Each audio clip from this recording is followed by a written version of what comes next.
Hello and good evening, everyone, wherever you are. Welcome to Math in Action, Creative Student Engagement Strategies Workshop. I am your moderator today, Dr. Judy Villeneuve-Dice. I am the Chief Financial Officer for Education Solutions International. Education Solutions International is a nonprofit based out of New York that focuses on providing affordable and free workshops and professional development across the English Caribbean and wherever we can be found. Tonight, I am really excited to share that we have three amazing spokespeople that are going to be taking you through a lot of different math and action strategies. We are going to be beginning with Dr. Miguel Barker. He's an author, middle school principal, and international conference presenter. And a math strategist as well as a podcast host. We're also joined by Dr. Rohan Jwala. He is the co-founder of Curriculum Edge. He's an international keynote speaker and an AI human-centered futurist and author. Finally, but not least, Dr. Dwayne Dice. He is the founder and CEO of Education Solutions International. We go in short by ESI. He is an education strategist, education consultant, and math and science educator and trainer. I'm going to invite him to give you a brief greeting and tell you a little bit more about himself. Dr. Dice? Yes. Hold on 1 second. Okay, there. Hi, everybody. It's very, very good to see everybody this evening or this morning, wherever you are, or tonight. And I will be presenting just in a little while after my two brothers present. But it's very good to see everybody on here. We're all here for learning, and we're sharing knowledge as much as possible, and making sure that our people are equipped with the type of conversations that we're supposed to have across the diaspora. So I'm very privileged to be among some of the most hardworking people in the universe, is our Caribbean and Africa diaspora people who are doing the work among our people. ESI, Education Solutions International, was established for those of us who are new to the program here, was established in 2022 in January. And ever since we hit the ground running. And we provide training and workshop and conferences to schools across the diaspora, mostly, and we have partners across the globe. And we try our very best to make sure that what we're sharing with you is very useful, on a monthly basis, and sometimes a few times per month. We also, as Judy said earlier, offer very low cost school development workshops and training for teachers and principals, as well as if you have some information, to share, and we will provide some guidance with instructional planning or instructional plan and strategic plan for your school as well. There's a catalog that Judy dropped in the chat in Zoom, and I will get it over to YouTube in a little while. And that is our catalog. You can also check out our website. We have quite a lot of different nuggets in the catalog. You can check out our website also, edusolutionsintl.org. That's edusolutionsintl.org. Or if you want to just Google us, Education Solutions International, and you will find us. We're one of the top searches there in Google. So we're doing pretty well with our brand and branding so far. So welcome everybody. It's very good to see you. And you'll hear my voice again close to the end with this thriller. It's a real cool thriller of a workshop for engagement strategies for math from K to 12. It's very cool. And I can't wait to see what Dr. Barker and Dr. Joe Waller and Dr. Joe Waller's partner in crime. His daughter is here also, is a co-founder of sorry, not Edu, Curriculum Edge. Curriculum Edge.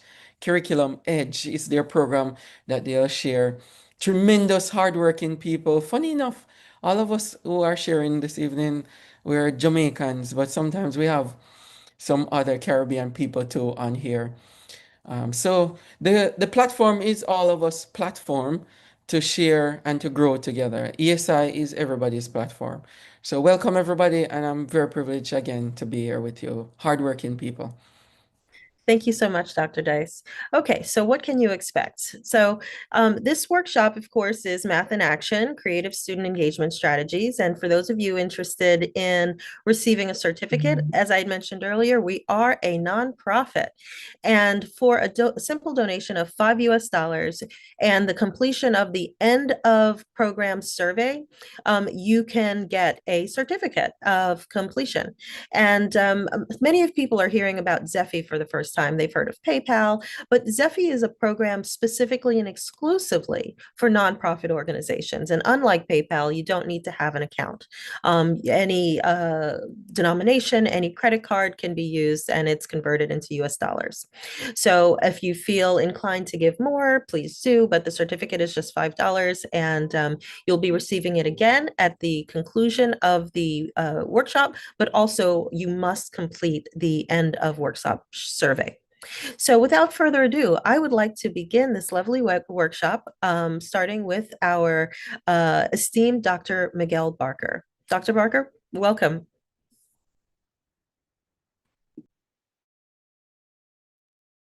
Hi everyone. I don't think I'm not being able to get my video on screen, so for some reason I'm not allowed to.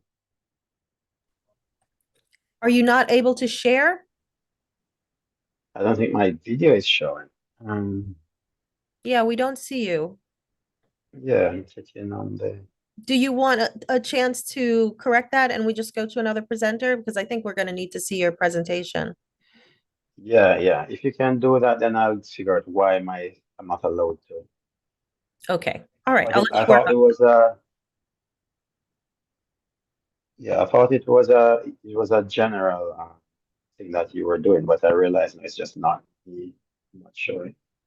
Yes, it's not on our end. So I'm going to move to the next Okay. speaker. And if you want to speak offline to Dr. Dice to see if he can assist, I'm going to invite our esteemed Dr. Rohan Jawala. Dr. Jawala, welcome. Thank you so much. Are you hearing me at this point in time? Hearing you beautifully. Okay, I see something on the board. If you could give Rohana, my daughter, a chance to share. I think she has the ability to share because she's in the site now. Thanks for setting that up for me.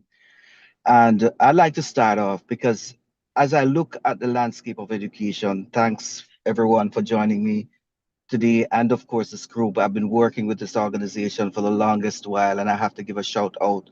Hard working organization, one that I've realized that I couldn't say no not to be here tonight. So I'm practically in my car presenting. But I want to start off by shaping my thoughts as it relates to what I'm going to say. I went to high school in Jamaica. And of course, I want to tell you that at some point I was very ill. I went back to the school after being sick for roughly 3 weeks. And when the teacher was finished, the teacher divided my single grade of maybe 55% by the four tests that I've missed. So I ended up with a very low grade. But when we fast forward to where we are now, and we have the tools that are necessary that can push us forward, we now have the ability to work with someone that has an issue. We now have the ability to use artificial intelligence to garner information that could help someone with a deficit in mathematics. And so many individuals struggle with maths. I struggled with it for years. until I met one person that opened my mind to see that maths was everywhere. And I had to do various tests. The struggle continues, but one thing I'm sure, with the advent of artificial intelligence, it opens the way for teachers now to gain an insight of what students need to learn. So, as I was looking at the landscape of education, I said to myself, what are some of the areas that need to be improved? For example, we're moving towards artificial intelligence, and everyone seemed to be having so many tools. So I sat down with my daughter one day and we had this wonderful conversation. What if I could create some applications that I have already done into a platform that could enhance reading, mathematics, and help teachers in their planning? Of course, let me say my daughter did computer engineering. She's a computer software engineer. And we had a battle as it relates to conversation regarding creating applications. Now, we went forward, and what we did was to make sure that we had systems there, not just to generate everything for individuals, but a system that would allow teachers to put prompts in. So if we can share that screen, Rowan is sharing the screen, we could go to all the apps so we can have an idea of the apps. So what we did, we sat down and said, what the best way for engaging individuals? And what we came up with was a body of ideas that would garner information. Now, what we have not done, we have not designed it in such a way that teachers have no input. Because what I find out that many of these apps are created in such a way that you have no input, so you cannot set the context of where your students are. You cannot have your targets set that is aligned with your national curriculum, and you cannot do many of the things. So what we have done is to create applications that you have an input in and you can generate, for example, a lesson plan that meets a specific target, a lesson plan that makes accommodations to students. And of course, as you go into the application, for example, you can pull down on an objective, you can write a statement to enhance that lesson plan, and of course, you get your output. What I'm saying is you have to be part of the planning. You have to be part of the planning so you can see the process. After all, you're going to ask students to work through something, and they themselves need to show you the process. So you have to understand where you want students to go. So we give the information, the year, group, year, and so forth, and then you put an extended prompt at the end. This takes you to a lesson plan. And what we have done we have done it in such a way to allow you to have ownership. One of the next items that we have allows individuals to give feedback and to mark, for example, I'll give an essay or a math problem. But what we don't want individuals to do, I think Rohan is having some internet issues there too, because you did say that to me. What we don't want individuals to do is to say, all right, you know what, I'm leaving it up to AI. There's the output of the plan already designed. You add your part to it and you extract it out in a Word document or file. That is the power of AI, but it has your input in. And that's what we're showing here, of course, a lesson plan summary. So that's one item. Another item, as Rohan is showing what you have, is the explainer tool. We have a concept tool that we have created also. You know, I struggle with mathematics. What we realize that some students sometimes are unable to move from one level because they have no understanding of the steps necessary to take them to that level. And what we have to do is understand, if they are not understanding that concept, what foundational skills do they need to build on? So with this concept explainer tool, you can explore certain aspect and go deeper into what needs to be done to strengthen that area. And it's so important because sometimes as teachers too, we want to refresh our minds regarding all these elements. So as we look on the landscape of artificial intelligence and we see how it can assist us in planning, we have to be mindful that what we're doing, we're a part of it. There are several other tools that we have. And of course, we have tools that you can, of course, write a letter, do so many things. But the lesson plan is one of the most important things that we have, that I would say math tutor also that we have that you can open. And of course, Ruhana designed this. I'm going to pause here because I want you to hear my wonderful daughter talk about this. Are you able to talk, Yes. Ruhana? Can everybody Please hear? do. Yes, we hear you, Rahana. Yes. Welcome. Thank you. This is our math tutor tool. And basically, you can put any type of equation you want, whether that's just numbers or also word problems, and you can click submit. And what it will do is it will not only give you the answer, but it will break down the concepts here. So this is the answer and how you would go about solving it. And to this side, it should say, here are the key concepts that you will probably need to be able to understand this specific problem, and we can generate math problems on quadratics, for example, and we'll keep the log from the previous one, and then the new output would be underneath here, and it will also tell you the concepts that you'll need here to generate. Thank you. Okay. Thanks so much. Wonderful. I wanted you to hear the person behind the logistics and everything. And by the way, we do have some challenging thoughts sometimes when she'll tell me something and I'll say to her, I am trying to design the instruction. And she said, but you need to do that. And of course, we have this wonderful dynamic conversation and we don't have any winners or losers. We just have collaborators at the end. There's one thing I want to wrap up as I wrap up this section, because I think it's important as we navigate the space, is to think about how we are going to get students and educators to think about artificial intelligence being included in mathematics. And the pathway is ensuring that we have critical thinking, understand when we're using AI, it's for purpose, and of course, keep human in the loop. And that is fundamental. So as I wrap up, these are applications that you can have. There are many others on the space, and I encourage you to explore.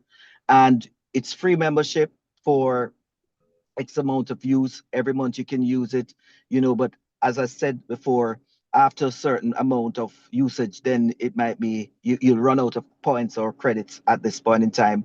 And if you want to be a paying individual, fine. But what we want you to do at this stage of the game, if you run out of credits, just let us know, or tokens.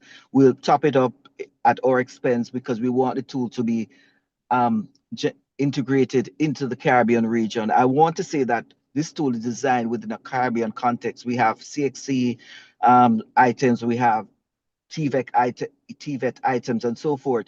I want to move along with a last point that I want Rohana to touch on, because you have developed this sort of AI kind of guidance regarding supporting some navigation space. You remember that one that you showed me? Because I think it's important to see the work that you're doing behind the scenes, because you're pushing the level of also engaging yourself. The one that you talk about, you animated some animations there that you did. Oh, yes. Yeah, so Sure. I think that's nice for to highlight, and then we can just do a closing statement.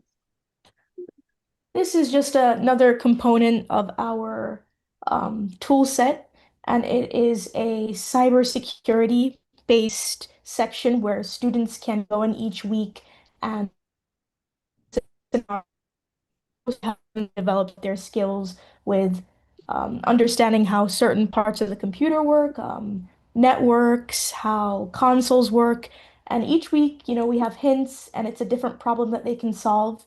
And it's very interactive, and I would say that it can help gain those key skills, like a hands-on lab for free, completely free of charge for this one.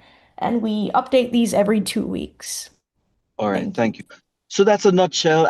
I'd say to you, engage in the website. It's free. Log on, because we want people to be using it and not just going to any site, but to use it and know that that's a reference point for your mathematics lesson plans, for your concept decoding skills as it relates to explaining items to students, and just to navigate, because this it has other applications that you can apply to your mathematics journey as you teach students.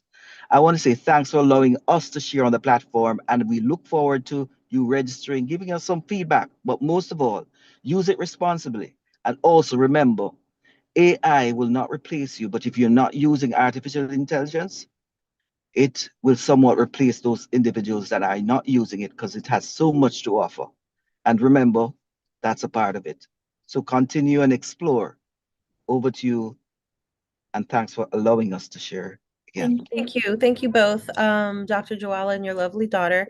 I just want to reiterate to the people that were listening, for those of you who complete the end of course survey and you do create a free account on Curriculum Edge, if you do need additional credits once you're exploring the website, please let us know that you have completed the survey. And from having completed the survey, we can reach out to Dr. Joala on your behalf and get you some additional credits.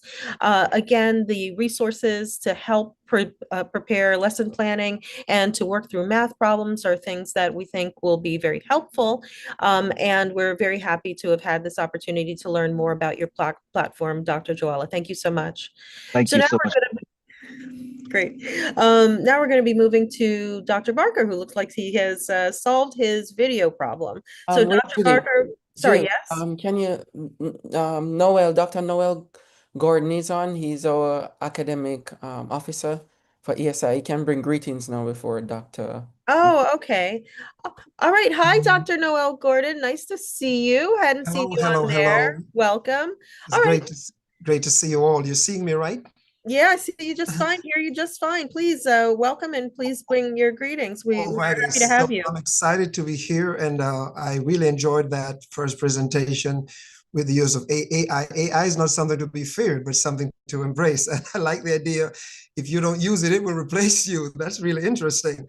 Anyway, I'd just like to take a quick moment to share what we have done so far in terms of assessing our needs. And based on the feedback that we received, here are some professional development topics for educators. We have 4 tiers. We have foundational topics such as restorative practice and effective classroom management. Then we have tier 2, specialized topics like strategies for supporting special needs students and cultural responsive teaching.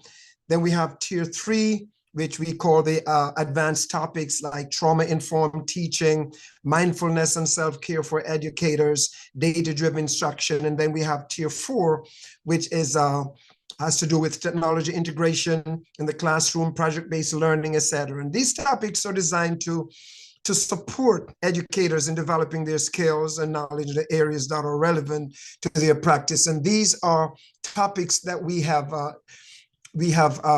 basically developed based on the requests that you put when we ask what topics do you need to talk about, what kind of professional development do you need. So we are listening to you, and we will get back to you, and we'll organize these workshops so that you can participate for the duration of the year. Looking forward to working with you, and thank you very much. Thank you, Dr. Gordon, for summarizing the catalog. For those of you who haven't yet, I did drop the link in earlier. You can flip through the flip book that outlines all of the different programs that Dr. Gordon just mentioned. And we look forward to speaking to anybody who's interested. Reach out and we can coordinate those programs with you. Now, without further ado, I am very excited to welcome Dr. Miguel Barker from London. Thank you for being here.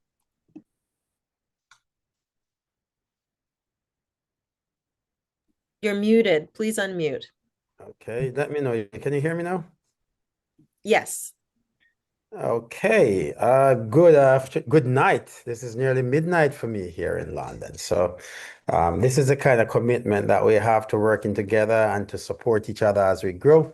Education Solutions International has been, I've been there from what's happening with that organization. So I really am happy to see how it has developed, and really want to send greetings out to all the people who are here, and just let them know that value is a key thing here. And so we hope that when you leave this session, you leave with a number of important things that will enhance your practice. Because ultimately, one of the key things that we have to do as educators is look at how can we improve ourselves. But my mantra is we improve ourselves so we can improve others.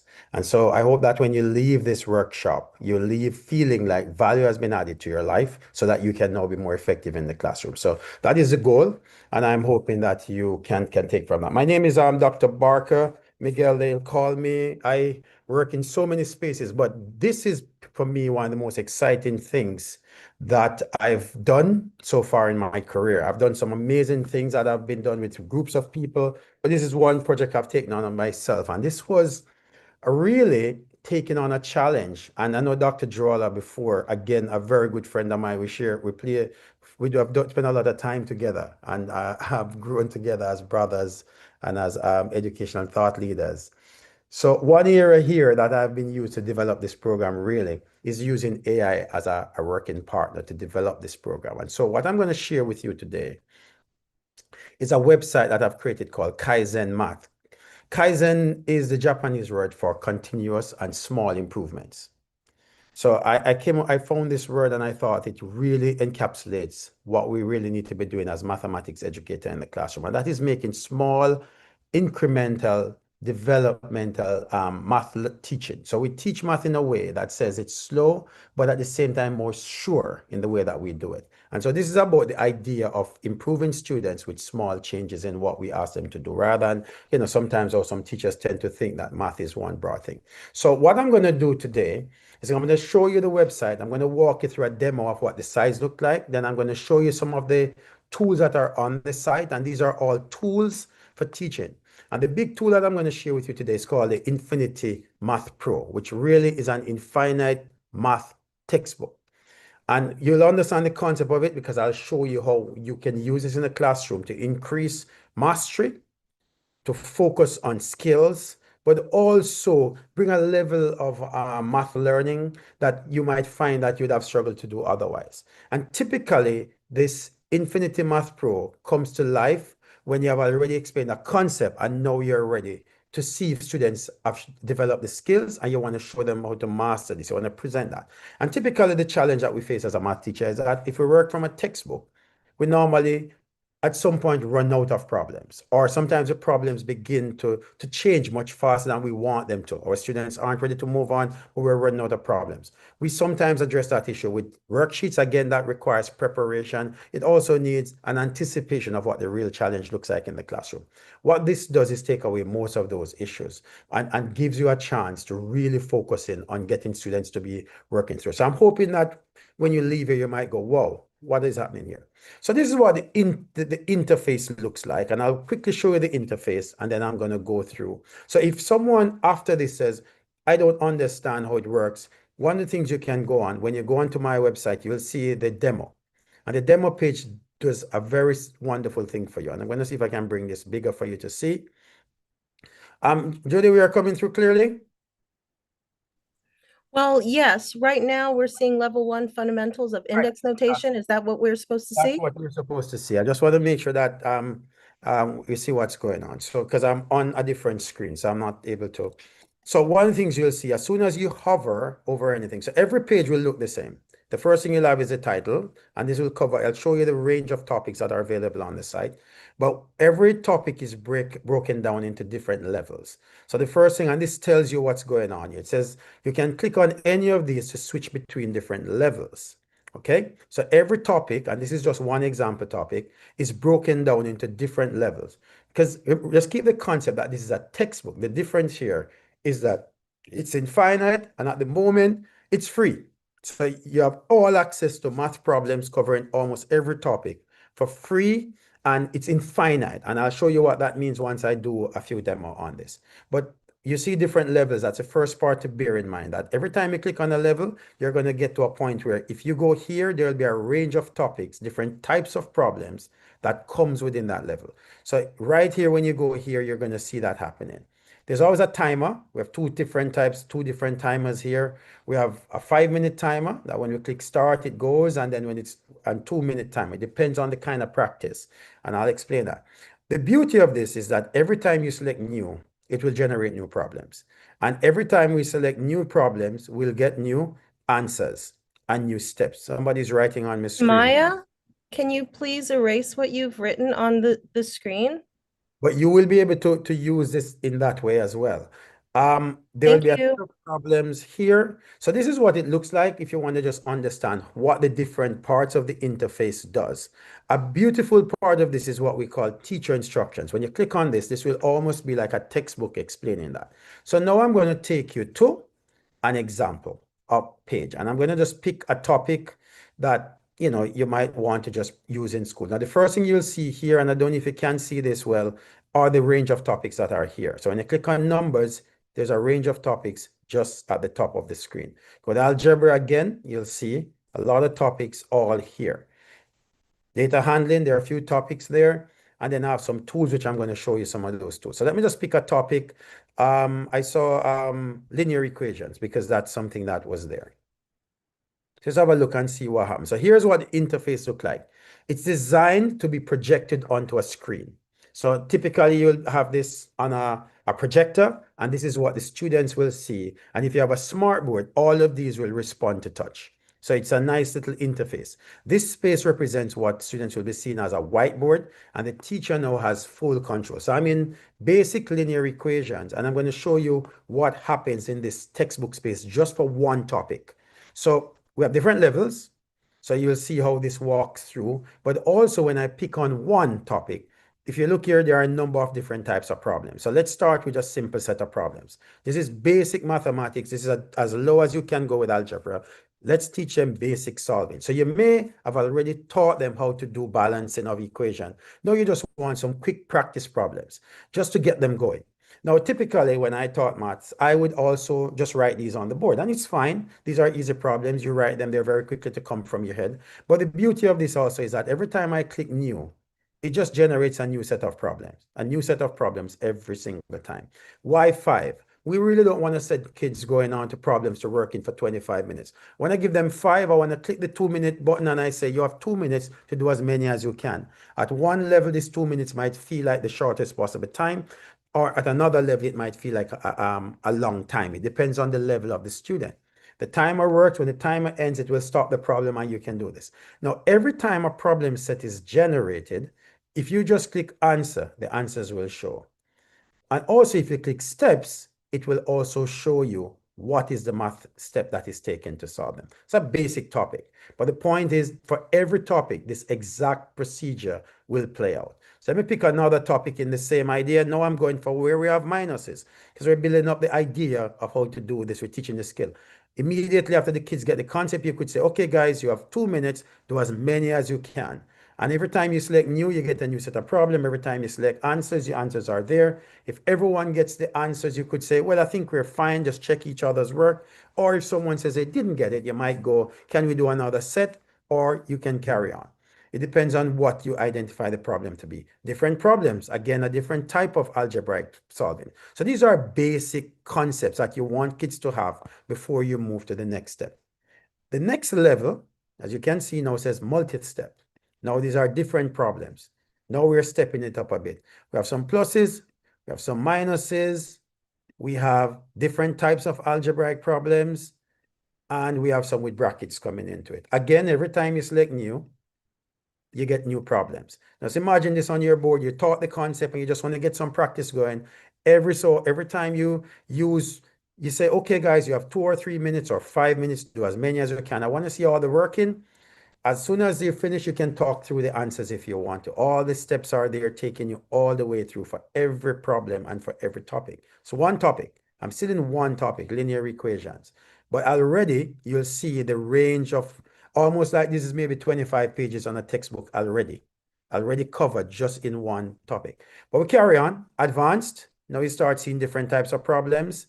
Again, new problems every single time. And if I select answers, my answers, oh, I had the timer running. This is what happens when the timer goes. It just stops the skates and then you clear that and you're good to go again. It says time is up. Answers, and we can get our working out. How we address this. Subtract 2x from both sides, that kind of stuff. It takes you through. Complex, you can see we're now moving from very basic problems all the way up to the more complex problems. Again, new, every time I select new, I'll get new ones. So if your kids are ready for this, you are able to do this. Now notice you are making the decision all the time. What's the next stage? And in just one topic, you'll see how many different opportunities there. And this is all projected on the board. So you don't have to be thinking, can I get some new ones? And then once we get through our steps, again, all the steps are there. You distribute, you add 4x, you subtract 10, and you take them through to the end of the problem. And that's the same for everyone. Now that's one topic. I can go back and pull another topic. I can do, as you can see, differentiation and stuff like that.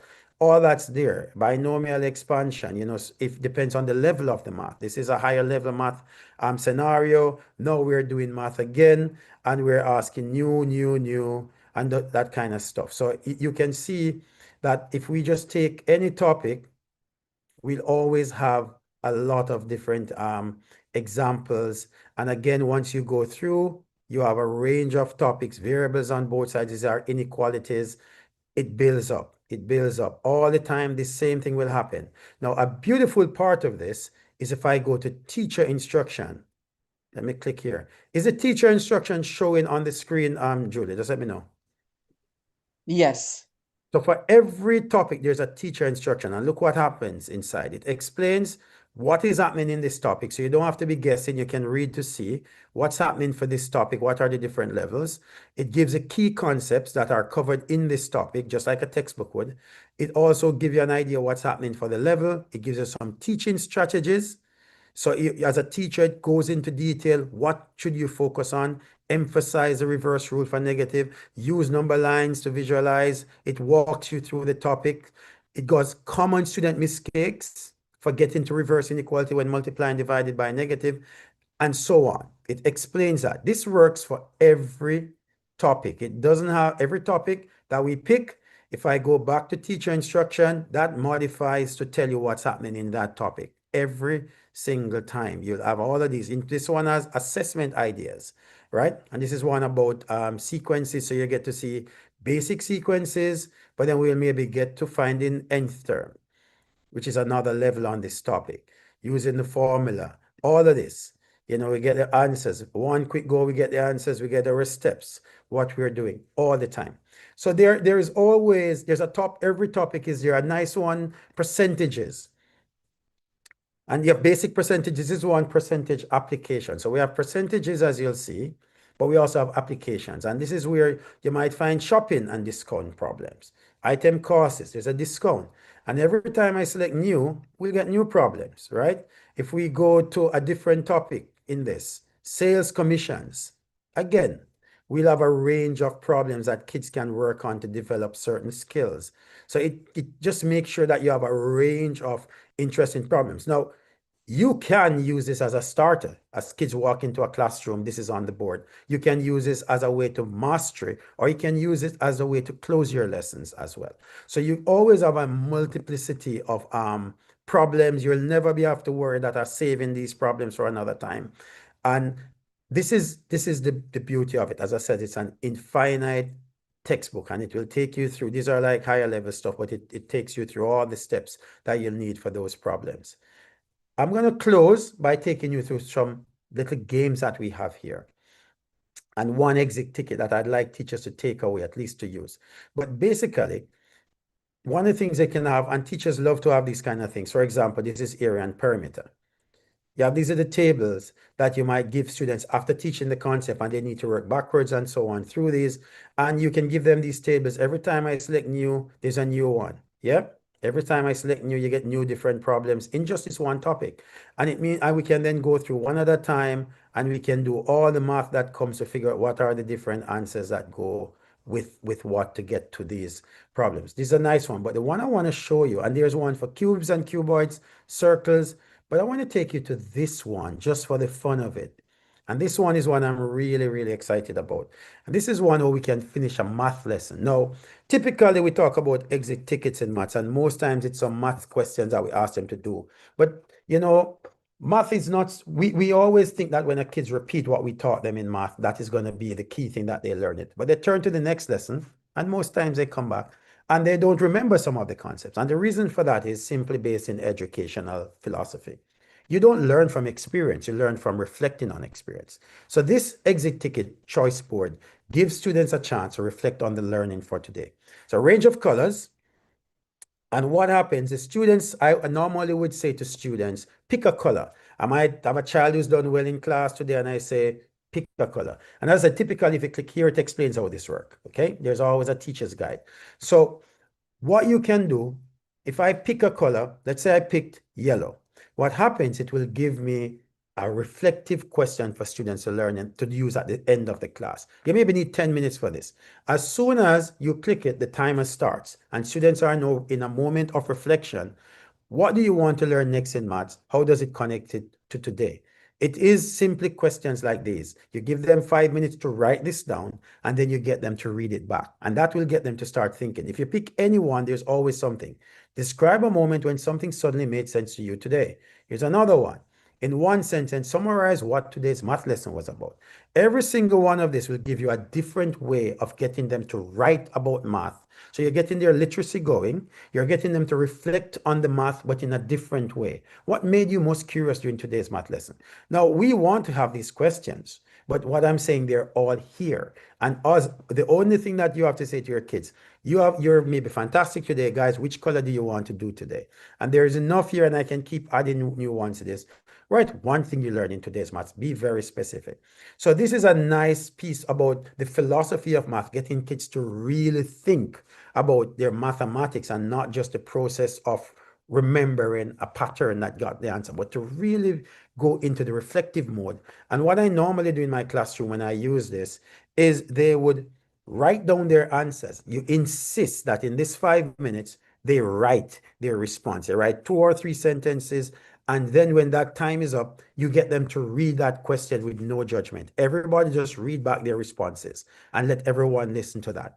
And that's a powerful learning and ending to the learning, because they'll hear everybody's view of what was important for them. But this, and then the next level is what you will see in their textbook, in their workbook, is that kind of reflective piece. And if people are looking at your text, your students' workbook, they'll begin to see that you're building a reflective practice as well. So there's a real power to having tools like these in your classroom. And again, this one I am really excited about and would love people to use this tool and let me know how that has transformed their students' engagement with this. And the feeling I've had for schools that are using this infinite textbook, I mean, a friend of mine who's using it in one school said at the end of the lesson, after doing a topic here, he said the student said, this is easily one of the best math lessons they've ever been in, just because of the pace of the lesson and the kind of, just the way that it got them to think about things. I know the teacher used the clocks and using this kind of to get them to move faster through the topic. So it technically moves them faster, but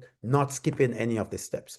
So if you are interested in using this, it's a free site at the moment. There's nothing yet on it. I really need people to use and give feedback. And that's really the piece that I'd love if people want to use it and give me some feedback, because it's still in construction, even though it looks like it's still in construction. I'm looking at how we organize things. Where do we put the teacher instructions? What could go in the teacher instruction? These are things that I'm doing constantly to improve it. But I think it's ready now for a larger use. And in places where textbooks are expensive, we don't have to worry about that anymore, because we can use an infinite textbook. Again, the other side of it, some people do, they just generate a set of problems, take a screenshot of that, and that can be homework as well. Just remember though, when you select a new set of problems, you cannot get that same problem set again. It's gone. So if you really want, don't press new by mistake, because if you press new, you won't be able to get those problems back. So at all times, whatever is on the screen, that's what you're showing. If you want those problems to stay for homework or something, take a screenshot and then you're able to do that. But as I said, every topic is there. Doesn't matter how complicated it is. Here I have logarithms, which is another level of math. Again, we have different types of problems and students can work through these. And every time you select new, we get new problems every single time. Every single time, different. This is as high as A-level mathematics, new problems each time, all the time.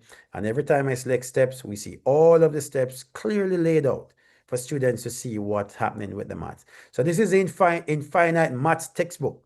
I'm guarantee you haven't seen anything like this in the world so far. This is groundbreaking, and I'm hoping that my brief taking you through this has made you think about what you could use this for. And I'm passing that back over to our moderator to maybe take some questions if people have any. Yes, yes. Thank you so much, Dr. Barker. This is really awesome. Very awesome. Question, guys, raise your hand if you want to ask a question very briefly. Raise your hand and we'll take your voice on here. Or if you want to drop some in the chat, we can take them right now. Some people say it's very interesting. Some are trying it already, and some are actually giving hearts. So ask your question, raise your hand. If you have any question, please raise your hand. We'll take them right now before we switch it. All right, oral. Hold on one second. Let me get you on here.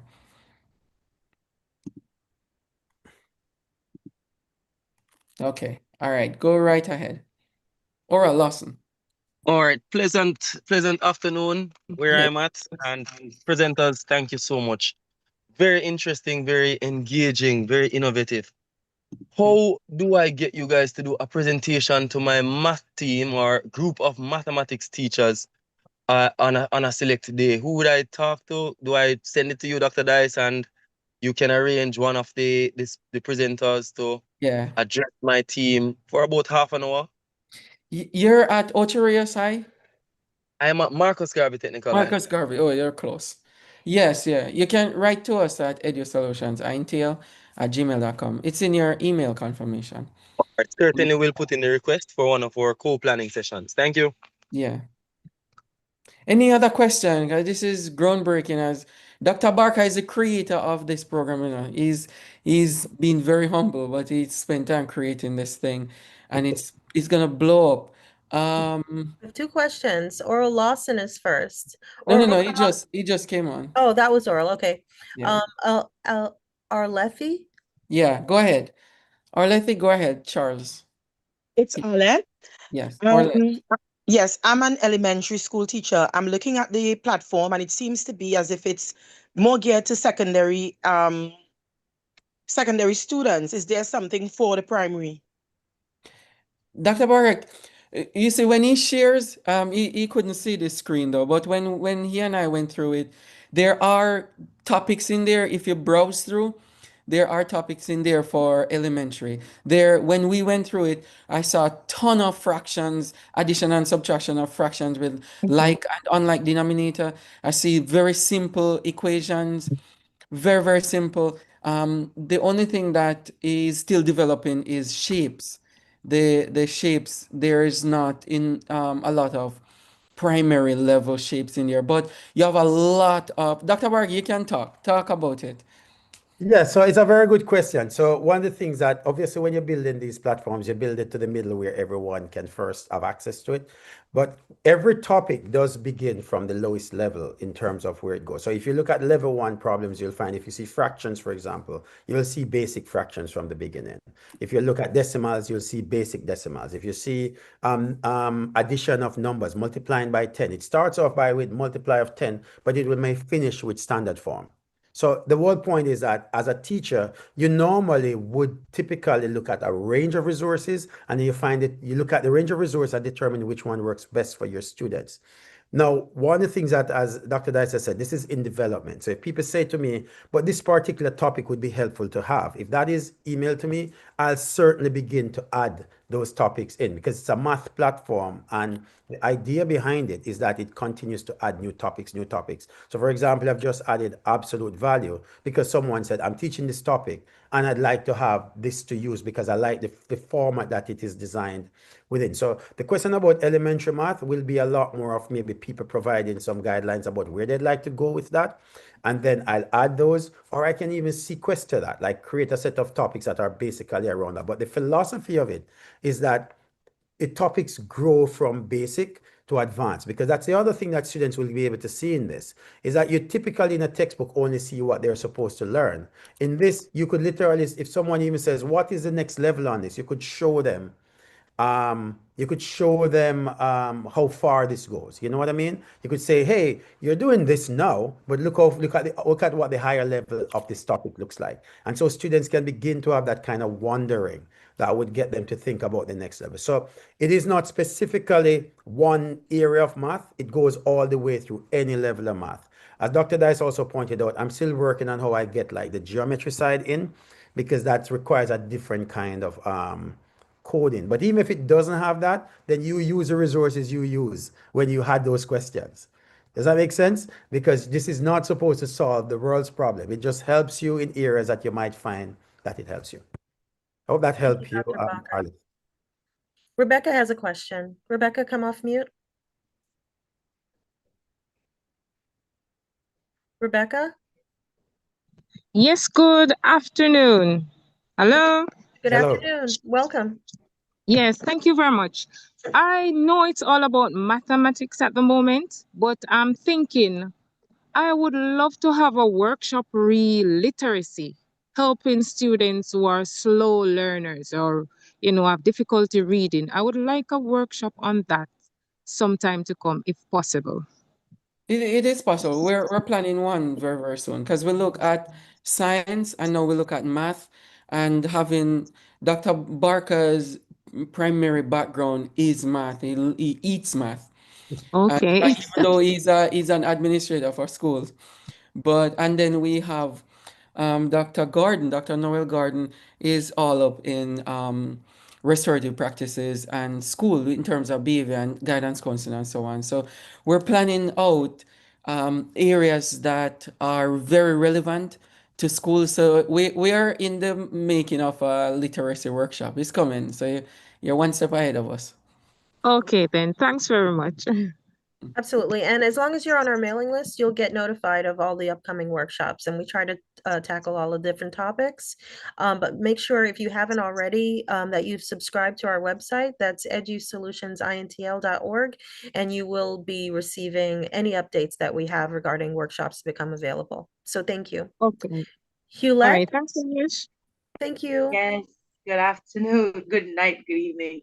Thank you so much for accepting this. I'm a kindergarten teacher, and oftentimes we're told that we are the foundational builders, and the love for math must start with us. And this platform that Dr. Baker just presented, amazing, as we're trying to integrate even AI and the permitting boards in the classroom for children to have hands-on, which is where we're going, right? So I'm asking, how can he help? Because I am a foundational, like now the love for math is deteriorating, but it's coming back, with the interest of the things that we have to do. And I'm in the Caribbean, so even doing outdoor activities and that helps. But what he's just introduced here, I'd like to know, what does he have for us as kindergartners, as the foundational builders? What does he have to offer us? Help. Oh Um, my, Marco. so the thing about Don't ignore us. no, it's a good question though. The thing about it is one of the challenges with stuff like this is that I think everybody will be saying, how can it fit their thing? When I began to work on this, it was never an intention to remove all the problems that exist in math. What I wanted to do was build a tool that people could use and a lot of people could use. But we also learned that when you build these things, people find and come to you with ideas that can allow you to think in different ways about it.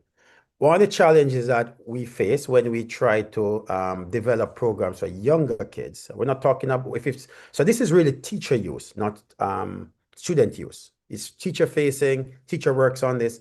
I mean, obviously, if you're tutoring online, this is an amazing tool as well. If you're tutoring, because now you can just generate questions consistently. And typically, if a child is self-sufficient, they could use this as well to practice, right? They could use it.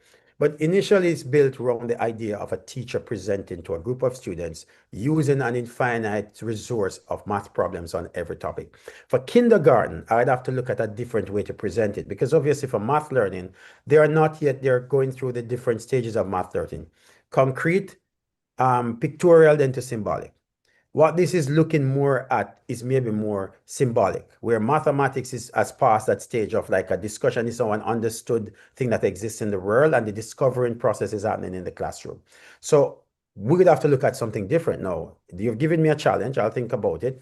If there's a group of people who want to work together and seeing what we could develop, because with the power of AI, we can develop a lot more things without having to go through the long process of finding programmers and finding people. That's possible. But that would be an angle that I'm happy to work with someone who is saying, here's my problem. Let's work together and finding a solution. And that could be something through Judy and to Dr. Villeneuve Dice and Dice and Dr. Gordon, just figuring out, we have two dice here. Most maths problem have two dice. You know that. So But the beauty, now I'm going to say this because I like a good analogy. You know, you have two dice. Typically, the next thing they ask you to do in a math problem is to complete what we call a possibility space. And I believe that Education Solution International is a possibility space. So you certainly are asking the right questions and that kind of development. So if you want to work on this, let's talk about that. That's something that we'd have to develop differently because I'm worried about building a program that tries to meet the needs of everyone and then doesn't meet the need of anyone. Right. Dr. Barker, would you be able to please drop the link so everybody has access? Yeah, Drop it in I'm the chat. dropping it in there. Okay, wonderful. All right, thank you, Hulette, for your question. Dr. Gordon, you have a question. This is more or less a commendation. You know, to see how you incorporate critical thinking questions in the math classroom. It's amazing because every question that you asked, the little piece that you showed us, they were high level questions. Yeah. And I dropped in the chat that the whole cross curricular content standards, where it's not just math as an abstract concept, but what I'm seeing here is that you're thinking, you're thinking out of the box, and that's also amazing. And you mentioned what AI is able to do. I know that many of these schools, they have their own standards, their own power standards, etc. I'm sure you're able to manipulate the whole program. So, hey, if you're in Jamaica, these are the power standards that they use. You can tailor it to what they have in that environment. So I'm really excited about this. Why didn't we have this when I was teaching? All right, thank you both for excellent presentations. Thank you. You guys you, are Dr. holding me up. Gordon. They don't understand that we have one more to go. Yeah, we're just gonna ask Wait, take the questions answer quickly. Gawain. Yeah, one No, more take- question from Gawain, and then Dr. Dice, you'll be next. Wait, it's two people. I think you let ask already. She already asked, so we're waiting Okay, for all Gawain. right. Go ahead. Gawain, please come on mute. Welcome. Good evening, everyone, and thank you for putting on such an interesting evening of strategies. Now, I've never been to I missed the science one. Now, is there a way I could get the resources? But first, let me Yeah. talk about Dr. Miguel Barra. I almost said Mr. Sorry, sir. This is a fantastic platform. It shows all of the spectrum that we want in a classroom and in education. We have engagement, we have rigor, and we have the games at the end. You know how these kids like that and everything. And the component that you hit home with was that of the teaching platform where we could actually, display and project things for the kids to do it, and starting from simple to big. But one development thing, and you said who wants to work with you on the next stage, and I'm willing to do that. You know me. So the thing that was missing for me, and I'm an assistant principal in a school in charge of curriculum development and teaching and learning. And the part that's missing, which is a big thing for us now, is centers. I would love to see where we could have 4 groups working in a classroom and working on 4 different strategies under the same standard and with different levels. And that's something we could develop for this to be an awesome. It's already brilliant, fantastic. I love it, and I will be using it with about 20 teachers in my school. I will introduce that tomorrow because we have a training day. So I will put it out to them and let them play around with it and I know they're going to fall in love with it. But that added component would make this blast. And you could make a lot of money off this in America here. So, don't make it be free for too long. All right? Thank you. Oh, Mr. Gawain, you're in America right now? Yes, Florida, Broward. Broward, Oh, okay. wonderful. Oh, okay. Fort Lauderdale. Excellent. Okay. I used Very to be, nice to have you. Thank you for your feedback. I'm sure Dr. Barker appreciates that feedback. I used to be back there with Miguel in England for years ago, but then I migrated to this side of the world, closer to Jamaica. That's why I'm here. Yeah. One Oh, shot down to Jamaica, yes. Thank Okay, you. Dr. Dice, I think you're on. It's your turn. Thank you, Dr. Thank you. Barker. Yeah. People love it. You say it's free. Yeah, Keep it there. Keep it free for a little while so people can get It used will to be free for a while and then, yeah, I think the main thing is it will be free for a while and then we need to figure out a way, how do I move to the next stage? But I think what I'll ask for is people just to sign in and then at least we begin to be able to develop and learn from each other as well. So yeah. I'm really happy that this has been and people have felt the way that it feels, because this is a lot of my heart into it. It's a way that I want math to be. I feel that would help a lot of people to Yeah, master them. All right. definitely. They loved it. Yeah, Thank you. Thank you very much. yeah, Miguel, we'll definitely talk again and get something rolling again because people really need the help. Yep. Yeah, And I'm gonna go to bed. It's nearly midnight, if you don't mind. Is that okay? No, no, no, no, enjoy it's your fine. night. Thank you for You're joining fine. us. Sleep well, sleep well. You're Okay. totally fine. Good night. Yeah, Yeah. totally We'll fine. talk soon. All right. Take care. Okay, All bye. right, so let me share my screen here. All right, if you think that is enough, guys, think again. All right, so I need everybody to take out your cell phones or another device, and you're gonna join me on this platform here. So either you log on, do it very quickly. I'm gonna move quickly through it. Log on, either scan with an independent device, scan the QR code, or if you want to go in ahaslides.com / WI 6RB, I think that is one, W16RB. That's / or just scan the QR code. All right, and then we're gonna get going. I see 17, 19, 20 people are on, so we're gonna move. We're gonna move quickly with this. Okay, so this platform that I'm using, you can use it to some degree, it's free. And if you're using it in your classroom, you can use it up to 50 people free on it at any one time. The only problem is that is the limited resources part of it that you can use. But it's quite a lot you can use in it for free. So it's called AHA Slides. Okay, so we're looking at how we organize our instructional practice in order to create student engagement strategies. And we're looking at how we develop critical thinking in our K-12 room. So from K all the way up to 12, I'll give you some examples to grapple with as well. So let's go. Okay, today we're looking at 4 powerful strategies to engage students in math. And we're also looking at experience practical research-based approaches that you can use in your next lesson starting tomorrow morning. And we're connecting you to other people across the US and the Caribbean in this platform. So you can hear from people who are sharing things, doing stuff in their classroom in math. And then leave with actionable steps. You will have some actionable steps that you will go away with. All right, so one thing I want you to keep in mind as we go through this, mathematics is not a spectator sport. It is engagement, engagement, engagement. And that's where we want our students to be. So in our next slide, you're going to respond to this on your screen. If you scan the screen, which is about 70 odd people, which statement best describes your classroom, your math classroom? Respond here on your screen in AHA slides. Which one best describes your classroom? Students mostly listen and practice procedures. Students sometimes explore concepts together. Students regularly engage in mathematical discourse and problem solving, or it varies. The strategy that you use varies. All right, I think we have about 4 seconds left. So nobody says students sometimes. Oh yeah, three people did. Okay. So most of you said it varies. And some people said that some students mostly listen and practice procedures. So we need to move from procedures to kind of like varies, or we need the 3 right here where students sometimes explore concepts. We need that to be higher, but we want to get to regularly. Students regularly engage in mathematical discourse and problem solving. That's where we want most of our people to exist. Okay.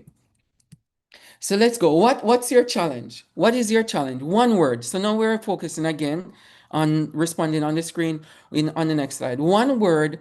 What's your biggest challenge in engaging students in math? And please don't say resources. We know that resources is limited. What is one challenge you have? The biggest challenge that you have? One word. Time normally comes up a lot. Fear. Did you see this? Fear. Fear is yes. And all my days doing this is the first time the word fear came up. The And a lot of fear, people are saying it because it's big. it's big That's in the what's great middle. about this word mapping is the most people that say it, the larger the word. So fear is actually one of the largest It's concerns. actually big, just like Bigger than time. time. Yeah. Yeah. Attention, fear, and time are the biggest. All right. So engagement is very important, but it's lacking in classrooms.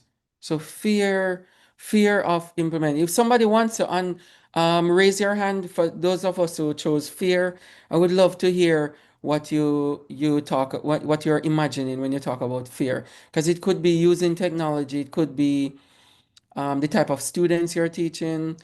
Yeah. All right, go ahead. Let me see. Oh, yeah. Or I'll go ahead quickly and then we'll move on. Yeah, definitely. The first perception of the students in relation to mathematics, how they think of it, Okay. they hear it difficult, it challenging, it hard, all kind of something, Yeah, and yeah. that's coming from their peers. Oh, okay. All right. I'm glad you shared that because I was thinking about the teacher him or herself thinking that it's fear on their part. But I understand. Thank you for sharing that. I got it. Suzette, thank you. Who is that? There was a line written by Suzette, but it's Oh deleted. yeah, it's because they're using their screen, so I kind of understand Okay. to respond. All right, thank you very much. That's a good way get an understanding of where we are. So fear on the side of the students themselves, trying to figure out how they grab. So the strategies that we're sharing here, hopefully this can help to alleviate some of that fear on the students' part as well as the teacher. Why engagement matters. And this is where we need to shift students' approach and our instructional planning. If we're teaching memorization, we need to move from memorization to sense making. Ask students, and actually some question starters and sentence starters for students. Ask students, does it make sense? The math problem that you're working on, the strategy that we're using, the answers that you get, does it make sense? The other one that we need to move from is procedures, and I see procedures show up.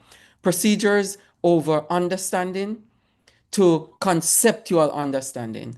So instead of working through procedures in order to get understanding, we need to look at conceptual understanding. Even if the students are working out the problem in a different way than how we teach it, we need to look at how they understand it. That's the conceptual understanding. Individual seat work, so with students sitting by themselves and working, to more collaborative problem solving. Because in the real world, students, they work together as adults. Nobody works by themselves. Even the people who are writing newspaper articles, they're not sitting and writing. They're sharing their ideas in a brainstorming session and they're writing, even though they write by themselves.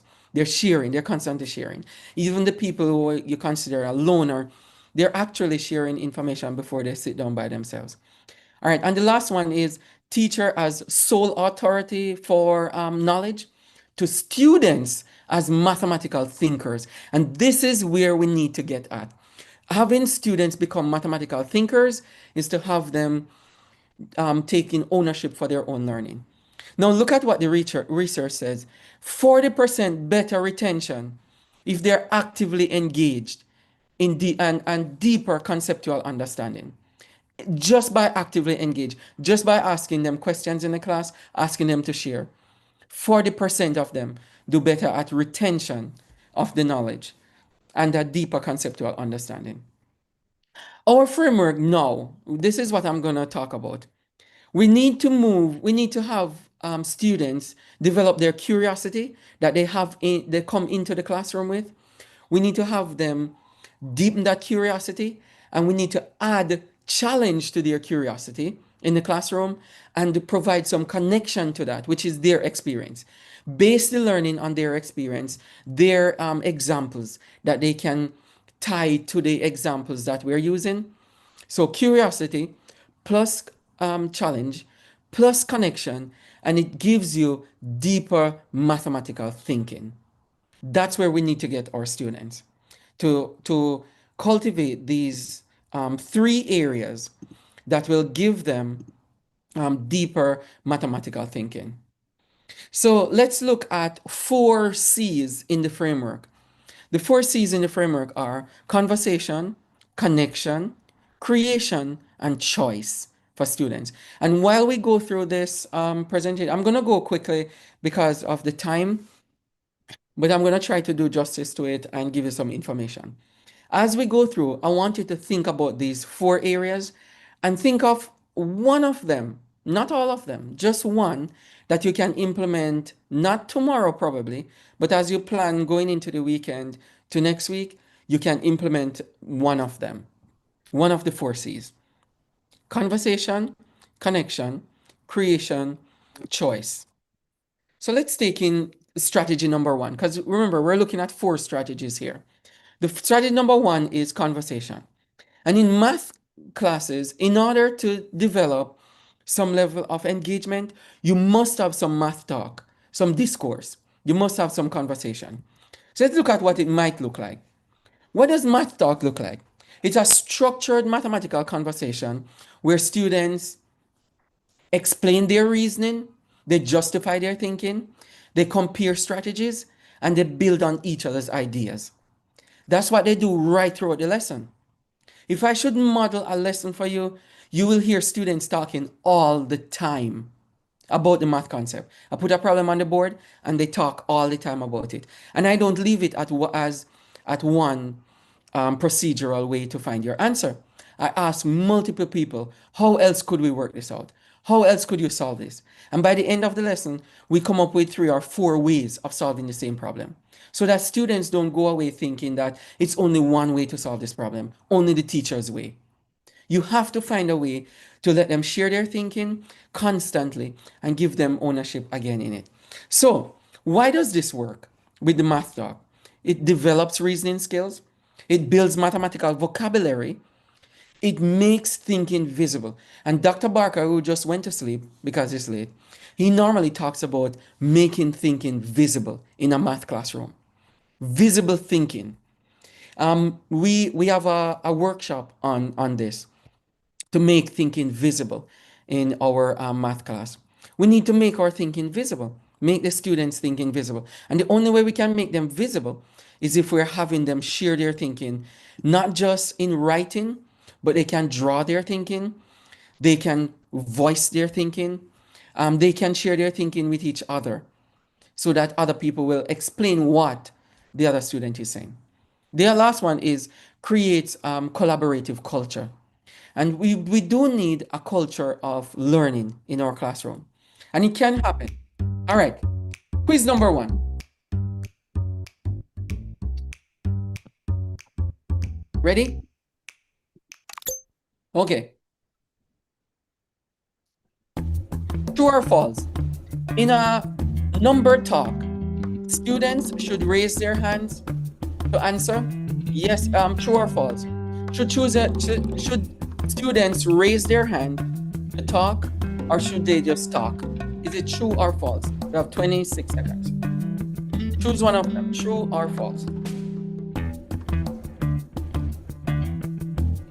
When you're doing number talk, should students raise their hands?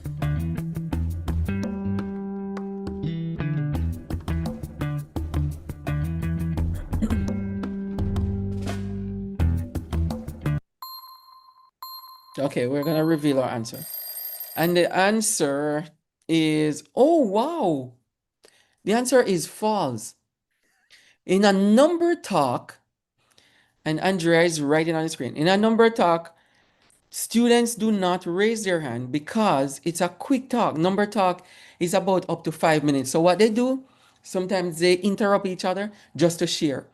The reason why, and let me go to my other screen. The reason why we have them not raising their hands when they're doing number talk is because we want to get as many students to share as possible. If we allow students to raise their hand, only the people who constantly talk will raise their hand. Trisha got it. She says open dialogue about concept. This is a discussion, it's a conversation. That's why you don't interrupt it with raising your hand. Good, thank you. Yeah, thank you for it because I'm not seeing the chat. Thank you. Yes, and you summarize that very well. So remember, number talk is not your regular teaching. It's to have students talk about numbers, talk about what makes sense. I'm going to go through an example in a little while. So there are three powerful math talk routines. You can choose one of these routines and you can use them in your classroom. If you're not using it, I'm thinking some of us are using these already. Number talk is one of them. And I put on here that K8, which is kindergarten to 8, you can do number talks. We do this all the time in our schools here. 10 minutes mental math routines, multiple solution strategies shared, visual recording of thinking. For example, 7 times 8. If we do 7 times 8, students will give you various ways of how you can come up with the answer to this. Okay, I'm going to give you an example in a little bit. The second one is notice and wonder. You ask students, what do you notice about this? And since you notice this, what do you wonder? What are some wonderings that you're feeling? And you talk to them for about 5 to 10 minutes about this. And this math talk causes students to observe mathematical situations. It generates questions before solving it. If you ask them, what do you notice about the math problem that you put on the board? Just what you notice, not the answer. What do you notice? And you get some conversations going. Because you notice that, what do you wonder? And you'll get them to start sharing. And there's no wrong answer because we haven't reached the answer yet. We haven't touched the solution yet. Just the wonderings and the notices. Okay? And the next one is, which one doesn't belong? And you can use this in all grade levels. You can go all the way up to high school with this one. Put two problems on the board, three problems. Three problems on there. One of them has a wrong answer or a wrong procedure to solving it. And you don't tell them. You ask them, even an algebraic problem. Put three different algebraic problems up there. Two of them have the same answer. Ask them which one doesn't belong, why it doesn't belong. You know? So this will create visual reasoning activity, multiple correct answers for some of the same problems, and justification required. So they have to critically think about their process. Okay? So you can use any of these, or if you want to use all of them. Now, the other thing that is very important in a math class is talk moves. How do you get students to do what is critical thinking in math class? Is to teach them talk moves. How do they talk? Talk moves, here are some talk moves that you can use to teach your kids. And these are sentence stems from math discourses or conversation. When students share, you can ask them, can you explain that in a different way? Or you can say, do you agree or disagree to another student? Why? Why do you agree with him or her? Why do you disagree? The other one is, who can add on to that thinking?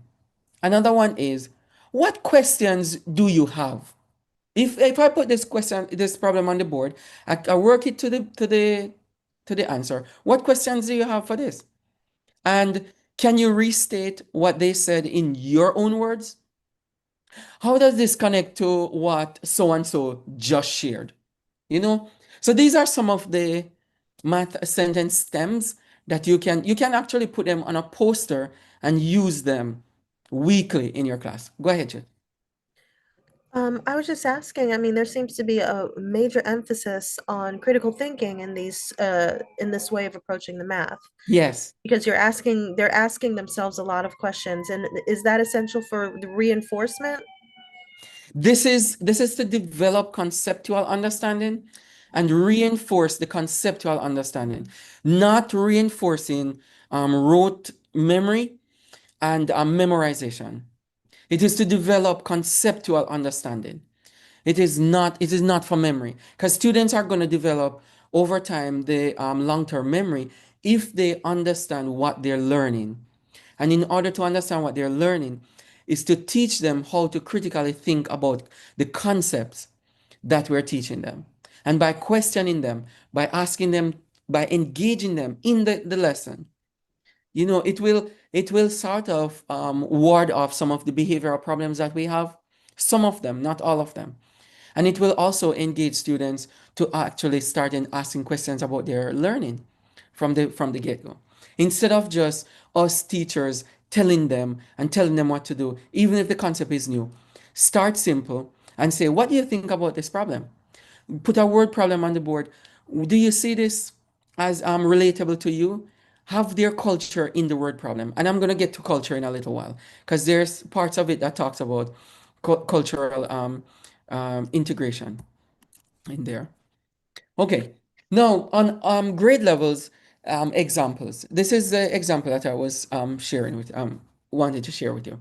So with number talk, you display, for example, 7 times 8 on the board. And then you ask, how did you solve this mentally? And this is from K5 classroom. Here are some strategies that you could document on the board when students are talking. Some of them might say, I skip count by 7, 8 times. Somebody might say, well, I know my fact families, which is 7 times 7, 49, and then I add one more 7, which is the eighth 7.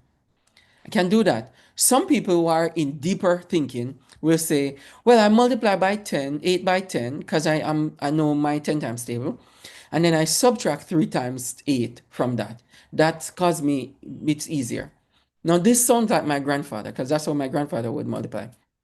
Now, some people might say, I use my array or visual model. The array model, the square model that you can multiply on both sides, the area model.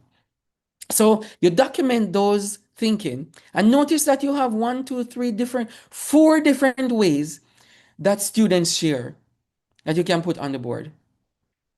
Now, in a secondary classroom, you could have a mathematical argument about this. So you present, for example, 2 methods for solving the same equation. You ask, so you display those 2 methods, and you ask, which method is more efficient? Why? Why is that one more efficient? Now, students will have to justify their mathematical reasoning by explaining how is it more efficient. And then some other student, no matter where you are, some other student is going to say, this other one over here is more efficient for me because I can see the steps. Even though it's longer, I rather use that strategy because I will not make any mistakes. Whereas some students will say, I like this one because I can do some of it in my head and I can skip a few steps. So it's more efficient. Regardless of, you have 2 different explanations in it. They discuss when each method might be preferred. That's how you get them to learn these concepts. Okay, now here's a quick, I call it quick win for Mondays.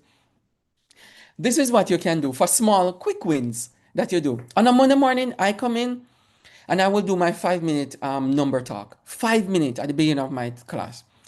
And I would do that, or I will do notice and wonder routine. I will pick one of them and I do it. What do you notice with this word problem? What do you notice that is happening in this problem? Why? What do you wonder? What do you wonder? So since this is happening, Susie took 5 pairs. What are you wondering? And I ask them that, and I get a few I get a few explanations. Then I get into the problem. Not me, but I ask questions to drive the discussion and to ask how do we work this out. So by the time I finish that one question, it takes about 15 minutes, but everybody understood. Then I give them some more to work on in groups, in pairs, or in threes. Then I ask people to share out. I am not the one doing too much of the talking. And at the end of the lesson, we get 2 or 3 different ways of solving a problem. Now, if I stand at the board and talk, I will have some behavioral problems happening in the classroom. Some students will even turn and start talking or throwing paper across the class to other students. But once you're facing them, ask them questions, tell them to share all because I'm going to call on you guys. So here are some resources that I normally would use. I use numbertalks.com. You can check that out. Or if you want to Google some things, Google this. What do you notice? Notice and wonder routines. You just need to Google those. And you can Google this as well. Which one doesn't belong in quote website? Find that website. Put the website next to it. Now, remember this. It might feel very awkward at first if you're changing this type of routine where you question more and you ask them to engage more, but it's normal. And then you can, over time, have students learn these skills, and then you will have a very smooth running classroom. All right. Strategy number 2, connection, real world problem solving. We're getting into it. So the concept, when we're making math matter, you have to make math matter. So connecting math, the concept is connecting mathematics to authentic concepts that matter to students' lived life in their communities. This is cultural integration.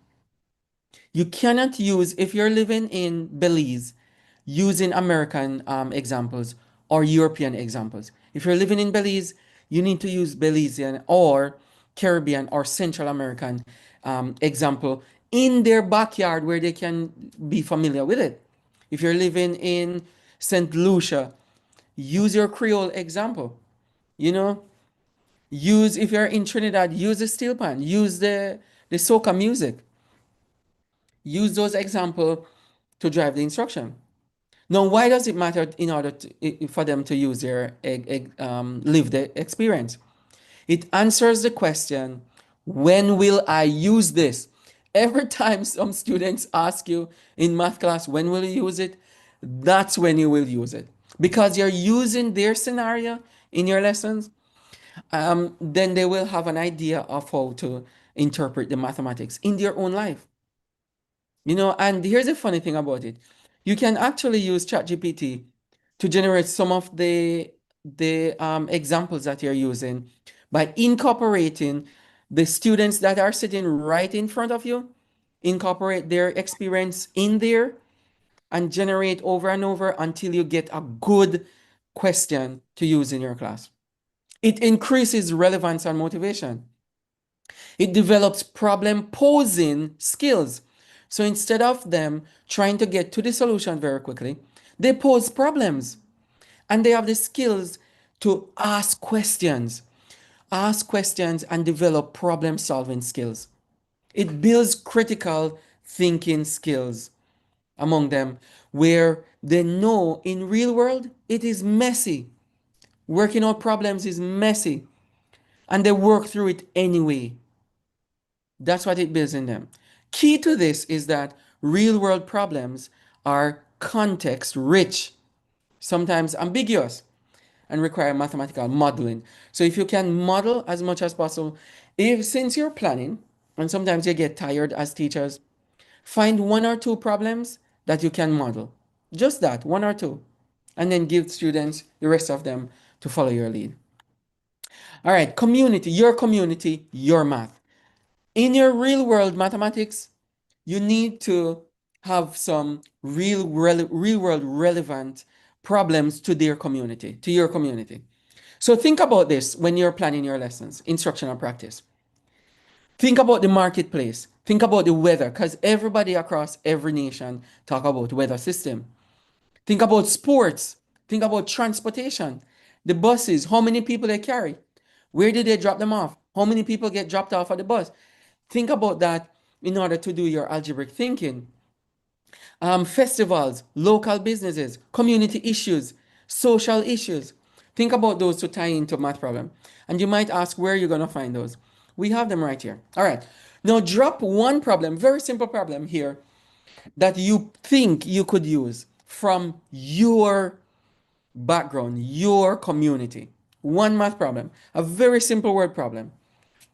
And you can use the your screen to do that.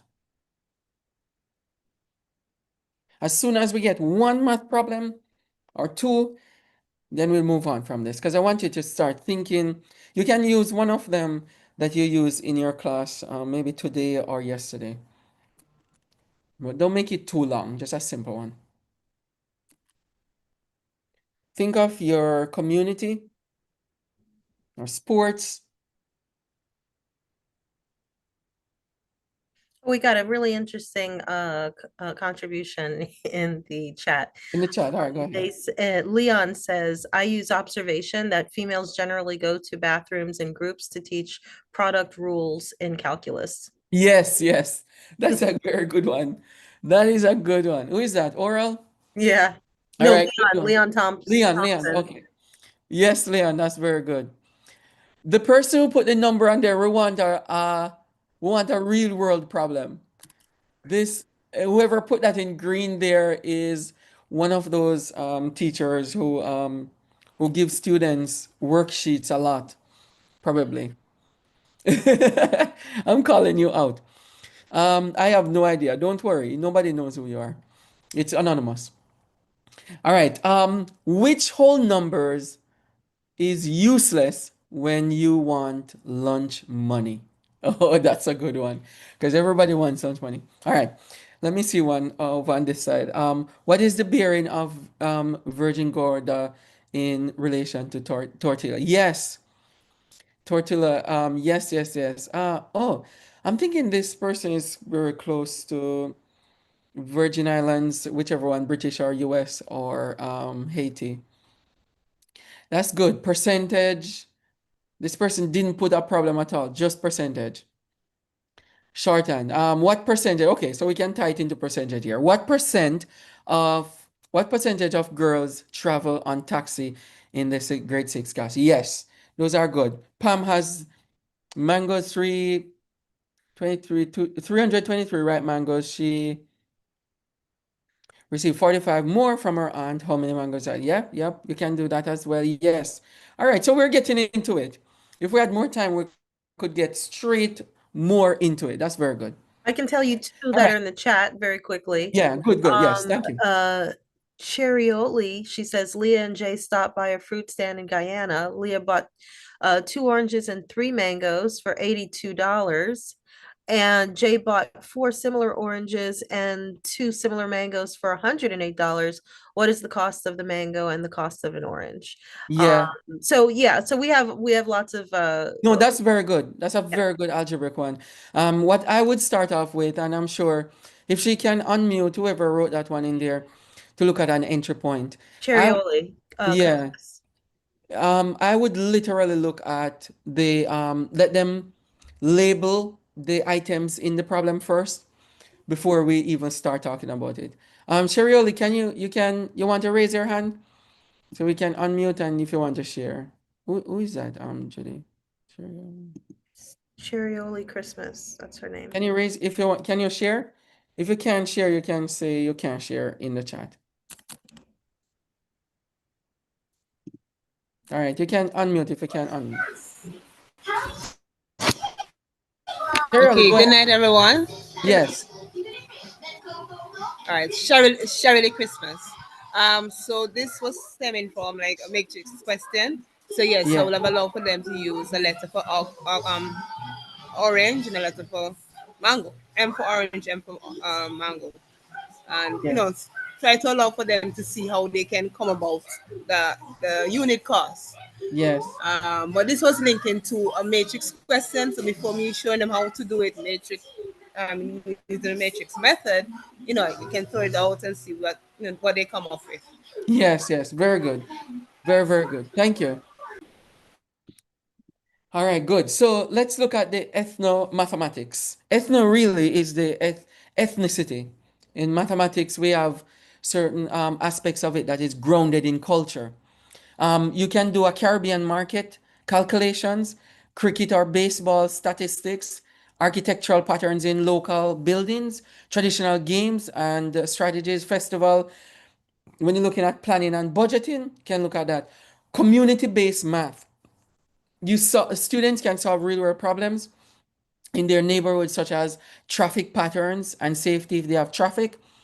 If they grew up in the country like myself, they could probably look at people who are going to work. That's traffic as well. That's human traffic. Community gardening planning and local business analysis. For project-based learning, which I would love for us to talk about a little bit more, we have a workshop on project-based learning, and we're going to roll it out soon. Project-based learning is very, very awesome, especially for students who already understand the concept or are high-level thinkers. You have multiple days of investigation with some problems that you work through together. They can work through that together in groups, as well as they can work on their own for a little bit too. And they work through those problems by applying the skills that they learn in class. So that's very fascinating for those of us who are involved in project-based learning. And just look out for that workshop that is coming out. Real world problems across grade levels. So if you look at kindergarten to 5. You can do market math. And remember, this little workshop that we're doing right here now is to look at engagement. So engagement strategies. All right, so you can do market math for our elementary students. And what does that mean is you can create a market, literally create a Caribbean market stand simulation for them to trade money and so on, or goods. You can actually create fictitious goods, like fake goods, on paper where they trade. You can calculate the cost, make change, and compare prices. You can incorporate local currency in there too, just like how we heard local currency from Guyana with the mangoes. You can do graph, do the popular items on the graph and analyze the profit margins too with our elementary school. For those of us who are in middle school, I put middle school here, but it can be upper elementary and high school, the beginning of high school, if you don't have middle school in your area. You can analyze the hurricane season data. You can create graphs. You can use it to show trends over the decades. You can calculate rates of change over time, and you can make predictions. So you can do that on a regular basis, even if you're teaching regular math. You can do that on a regular basis with over the long term. And for those of us who are fully in high school, you can calculate the true cost of loans, such as car, college loan, or mortgage. You can compare investment. And these things you can actually do on a regular basis while students are learning your regular curriculum. You can incorporate this in there. Design budget. You can create a project for them to work on independently while they're learning. They design the budget for independent living because some of them are going to live on their own too. All right, context matters. Why context matters? In Caribbean specific context, you have tourism economics, you have hurricane preparedness and recovery, agricultural planning. You have a lot of these fields that you can choose from to incorporate some mathematical concept in when you're teaching math. And students will gravitate towards these and become more interested in them. You have carnival planning if you're from Trinidad or Jamaica too, or St. Lucia, Barbados, Tobago. Tobago Carnival is coming up very, very soon as well. So you can incorporate some of the math in there, Tobagonians.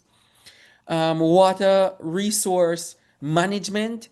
Water is becoming a scarce commodity right now. We need to look at how we manage that resources so you can incorporate it in math as well. And here are some universal themes that you can incorporate in there. Social justice. Right now, we have a lot of social justice issues that are happening, even in America right now. You all know what is happening in America. Equity and access, incorporate it in our lessons. Environmental sustainability, especially in the Eastern Caribbean, talking about the rise in climate in ocean levels, sea level rising, and sustainability when it comes to climate, community health and wellness, and technology and digital citizenship. You can incorporate a lot of those in your lessons and let students become experts in their community.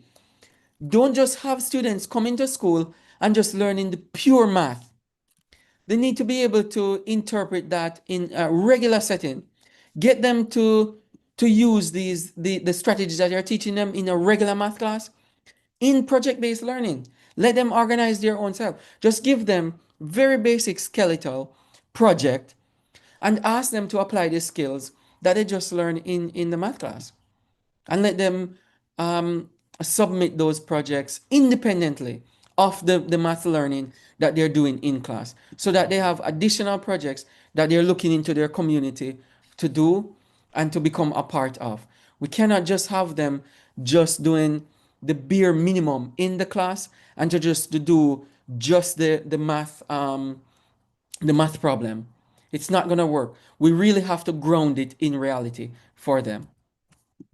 Okay, here's another quick win Monday for us. So, as a just start small, a small way of starting. You could, for example, replace one of your worksheet problems with a real world scenario problem. So I'm not asking you to change everything. Just look at your worksheet and all those number problems that you have on there, numbers and operations, just take off one of them and put a real world problem on there. And that real world problem that you give them for homework or classwork, you go through it in class with them after they grapple with it. Tell them to do that one first before they do the number problems. And then use these implementation tips. Find a current news story relevant to your area and you incorporate it in there. Ask students what math questions do they have to investigate and incorporate it in your lesson. And then you let students gather real data when possible and incorporate it in the lesson. And then invite members from the community so that they will become an authentic audience for students when they share. I used to invite people from the community to sit in my class, and I used to invite them to come in and share about various aspects, money management, architectural design where math is involved, project planning for the community and the city, you know. All right, now we're on to strategy number 3, creation. Technology. Technology actually helps when making concepts concrete, and these are abstract concepts. Any abstract concept you have, you can use your technology to find concrete representation of it. And we all are using AI. So use the AI strategy for our own benefit and generate some concrete concept for some of these more abstract ways that students will grapple with some of these. All right, so use the digital one. Why does this matter? You get multiple entry points. Visual and kinesthetic learners will benefit, and students will see multiple representation, not just in numbers, but in drawings, in writings as well. Immediate feedback you get from them. When you're doing your experimentation with them, they will tell you how they're feeling. Because mathematics has feeling. And then preparation for technology-rich world. That's what they will have for it. Remember, you see the bottom here in blue? Technology is a tool for thinking. It should not replace thinking. And I remember somebody earlier on said that. Dr. Joe Walla mentioned it. And I think Dr. Barker mentioned it and Judy mentioned it as well. Okay. How often do you use do you currently use technology tools in your class? How often? Do you never use it? Rarely? Sometimes? Often? Daily? How often do you use it? Respond on the screen.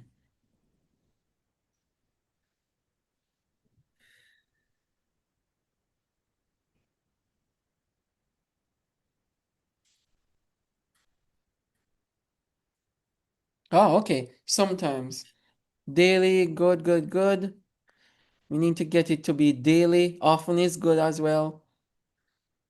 Often, we're winding down here, guys.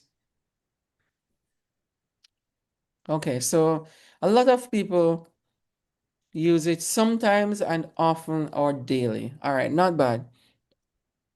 Not bad. All right, so the rarely ones, we know you need more practice and you can do it at home as well. Just try it out at home first. Try it if you have kids, you can try it out on the kids first at home. I try it out on my daughter all the time, and I try it out on my wife too, Judy as well. I try them out before I go there, and so that if I make any mistakes, I make it at home as well. All right, so let's look at some free tools that you can incorporate. If you haven't used Desmos, some of it is paid, but you have some free parts to it. Desmos is one that is very good. You know, the one that is really awesome is the last one on this, Khan Academy. Khan Academy is amazing and it's totally free. You can practice every and anything on Khan Academy. Create an account. You can actually create a class account on there for your students and create individual accounts for them. Let them join the class and you can assign work on Khan Academy for them to practice. The other one is GeoGebra. This one is geared towards mostly higher level thinking in algebra and geometry. So I've never used this for elementary. I don't know if there's any. If somebody knows, they can share this. But I use this for mostly high school, upper middle school and high school. Use this. And then you have the FET simulation, and this is in Colorado. Colorado School District uses this one. Some of it is free. Interactive math, you can check this out with the simulations. Multiple languages are available on there because it's a state-run program. Then you have Polypad. Polypad with the Mathagon.org. You can check this out as well with visual manipulatives such as tiles and blocks and shapes. Fraction bars are on there as well. Algebra tiles and geometry tools are on there. You can check that out as well. Okay. So let's go to almost done here.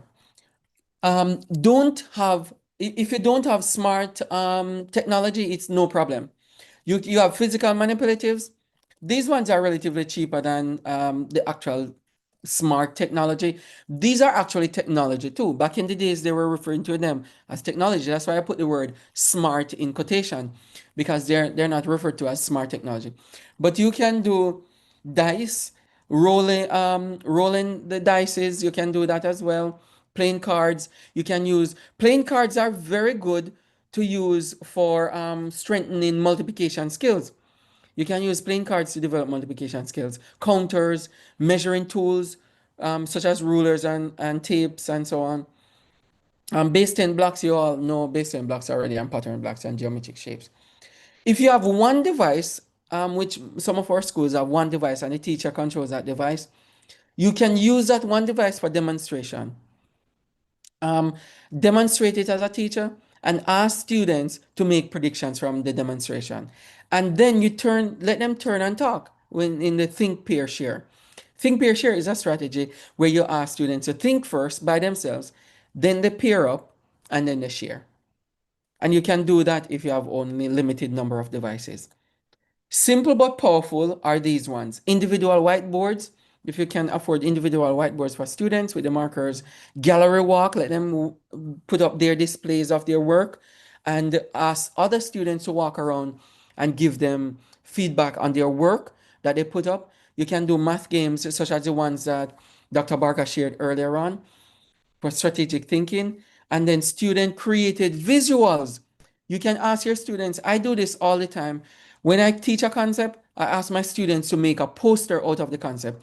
So they have the definition, they have a model of it, of the concept, they have an example of it, and they have it worked out, and people can see the steps. So they have about 4 quadrants on the poster so that they can go back to it and review. Okay? Technology in action. In the elementary levels, such as grade 3 to 5, you can use fraction visualization, use Polypad, and students can create their own fraction models as well. So if you don't have the technology, you can ask them to create their model by drawing. You can compare fractions through direct manipulation.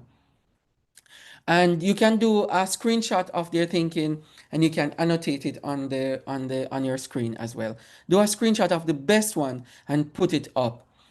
One thing that is not here is using Google Site to make a website, and you can use that to put up students' work. It is totally free, Google Site.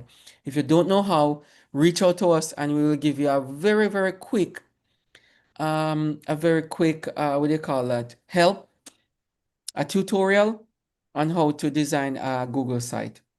Dr. Dice, could you please go back one slide? Lyle Evans needs to take a picture. Oh yeah, do this. Lyle, please take your picture. 2, 3, 2, 1, 3, 2, 1. Okay, must take it now.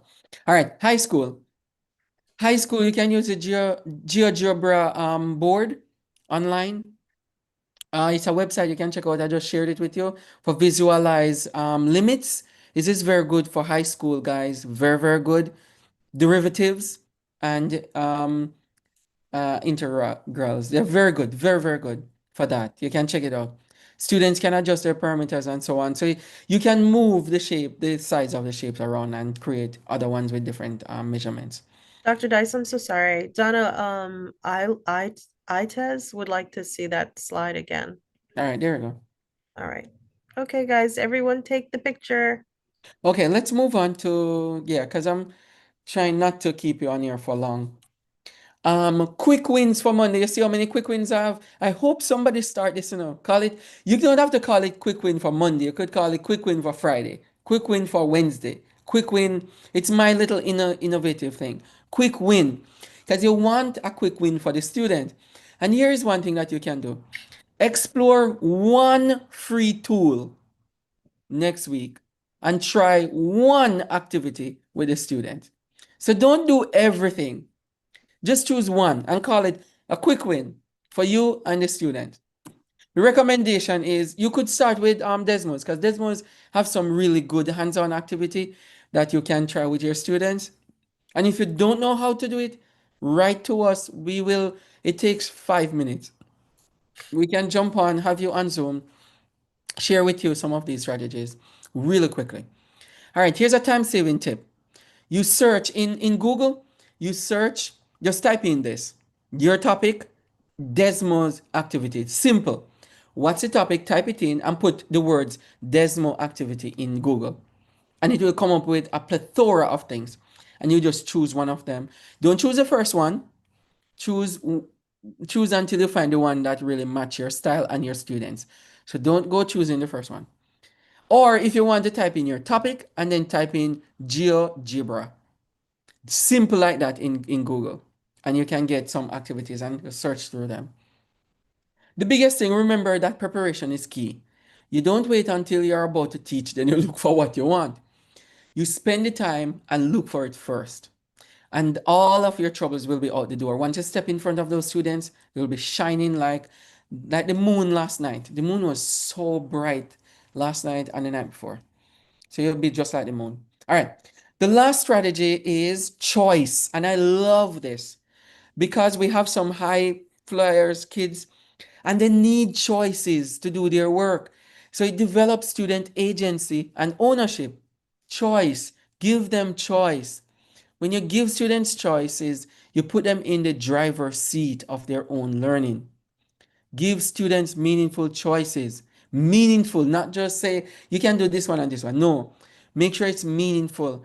And it will help them to learn, to practice, and to demonstrate understanding. So give them choices. Why does it work? It increases ownership and motivation. It develops self-direction and metacognition. It honors diverse learning preferences. And it differentiates. We have workshops on differentiation. It differentiates naturally. Here's some key principles. Choice without accountability is chaos. Choice with structure is empowerment. You have to have structure in the classroom in order to empower students, or else it's going to be very chaotic. You can't just have the work out and say you can do whatever you want. No, you have them and say, listen, when you finish this particular pile over here, you can choose one from it if you finish just this. Here's another set over there. When you finish this and this, then you can go over there and do that one. If you need to know how to do structure, ask us how. The differentiated structure and classroom management, ask us how, okay? But remember, you have to have accountability or else you're going to have chaos in your room. So choice is important. What feels doable? Now, rank these from easiest to hardest. Whichever one feel doable. And you're going to do it on your screen a little while, but I want to read them from here. Does giving students choice in problem selection hard or easy for you? You're going to answer in a little while. How about allowing students to choose grouping, their own grouping? Is that hard or easy? Letting students create their own problems. Is that hard or easy for you as a teacher? Or student-led goal setting. Is that hard for you or easy? Now, let us respond for each of them. Respond on your screen. You're going to rank each of the statements.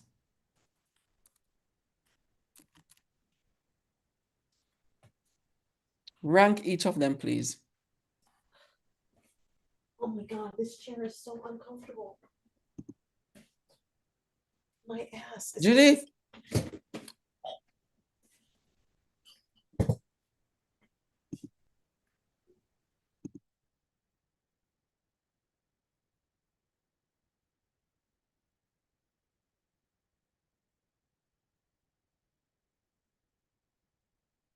All right, okay. Oh, wow. Okay, okay.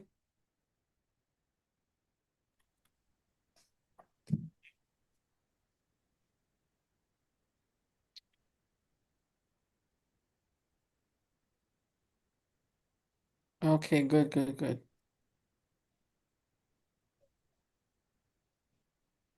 You know, we have more space on AHA slides for the people who are dropping in the chat. You could join AHA slides and I'll see you. El, El Nadia Miller, I think. That name rings a bell. That shouldn't be hard for you, Miss Miller. Name rings a bell. I need you to say something close to the end of the workshop. All right.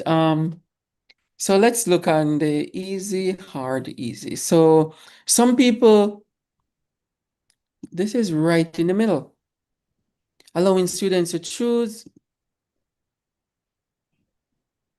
Oh, wow. Letting students create their own problem is higher than that one. Student-led goal setting. Okay. All right. So let me give you a little tip on this because this is the highest one. This is the hardest. Let students at the beginning of a unit ask students what they want to achieve from this unit.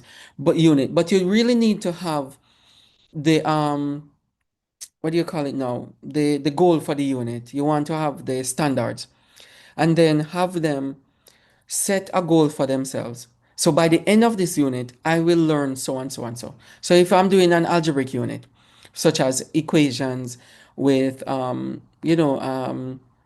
equations, it could be anything, or inequalities. At the end of this unit, I will learn how to manipulate variables, or I will learn how to solve for x. That's my goal for this unit. It's an example. So that is a simple goal that I will meet at the end of the. So it keeps me on track. Every time I'm talking to that student, I'll remind them of the goal that they set. So that can help. It can alleviate some of the stress around that. And giving student choice. All right. I appreciate you guys sharing this. I never expected so many to be in the middle though. Interesting. That's very interesting data here. All right, choice boards. Here's a way that we can organize the choice boards. Tic-tac-toe. And if you know of this, you can put in the chat that you know tic-tac-toe. You have used this already. If people have used this already, you can just put it in the chat that yes, I've used this already. The tic-tac-toe choice board is very cool, but on the back end, you have to create it first. And here's the thing. You can use AI, ChatGPT, or whichever one you can use to help you generate it. But remember, don't just generate it and use it in the first try. You have to make sure that it's culturally relevant to the students and it's at their level so that it's not just busy work, it is meaningful work. So you generate it, you look at the options based on what you have, and then ask it to generate more deeper questions based on the culture. Give it the culture of your students. Some of them have some learning differences. Remember to incorporate the learning differences in there. So don't just generate and use. Okay, so think of this sample here. You have this visual model. Make sure that you have some visual on there. You have some puzzle or game. You have written explanation on there, even though it's math. They're explaining their thinking. Real world application, technology tool, poster or video that they can submit to you explaining their thinking. Teach someone. Some of them will choose to teach someone. They can create a problem, and then you have an empty slot that says your choice, that they create their own problem on there. Why does this work? You have multiple entry points for students. Students play with their strength to their strengths, so they work from their strengths area. You give them more choice, they're going to choose something that they're good at. And then they have options that will lead to mastery of the concept. It's easy to differentiate. You can change the difficulty within each square. So it's very easy to differentiate when you use a choice board like this, like tic-tac-toe board. And you can put 9 different choices on there for them to choose. Okay? Student choice in collaboration. You can ask them to group themselves or you group them. If students learn how to group, then the grouping strategy become an agency for them. If they choose. If they don't choose, you can group them yourself based on certain strategy. Strategy-based grouping. Excuse me, Dr. Dice, very briefly. Some people are not able to get on AHA slides. Do you think you could show the QR code again? Yeah. I can show the QR code. There. So that's the So QR code. for those of you who want to get on AHA slides, please scan the QR code. And we're almost finished. We're almost finished. All right, and then so you have challenge selection. You offer warm-up, target, and challenge problems. Students pick their own entry point in it. This is for the choice board again, guys. And I didn't put an example on here so much except for the one that I did over here with the topics, but I didn't put an actual one on there. So when we get in contact with you guys, we'll send you an actual one that look like something that we would give to students. And then student learning stations, multiple activities, and some of us do the stations already, so we don't have to dwell on that so much. And self-selected partners. You can ask students sometimes, not all the time, to select their partners that they want to work with. The reason why I said sometimes is because they waste time choosing their friends and working with their friends. So sometimes if they do something good and they did so well, you say, hey, you could work with little Tommy over there, your friend. Just work for 10 minutes with Tommy. And that would be a reward for them. Here are 3 goal setting levels that you can use. 3 levels. You can do weekly goal, you can do unit goal, as I mentioned earlier on. You can do quarterly goal with the students, or you can quarterly or term, depending on how you structure your year. You have under the weekly goals, here's a question that you can ask. What math skill will you strengthen this week? That's what you ask a student. And the student will identify one area for focus. And they would do a brief check-in on Friday, and they would do a brief check-in on Friday for you to see how far they get to. Okay? If you're doing your unit goal, you ask them, how will you show mastery of this concept? And the students will choose one assessment method because it's at the end of the unit and you're going to test them. They'll also they self-reflect on their progress.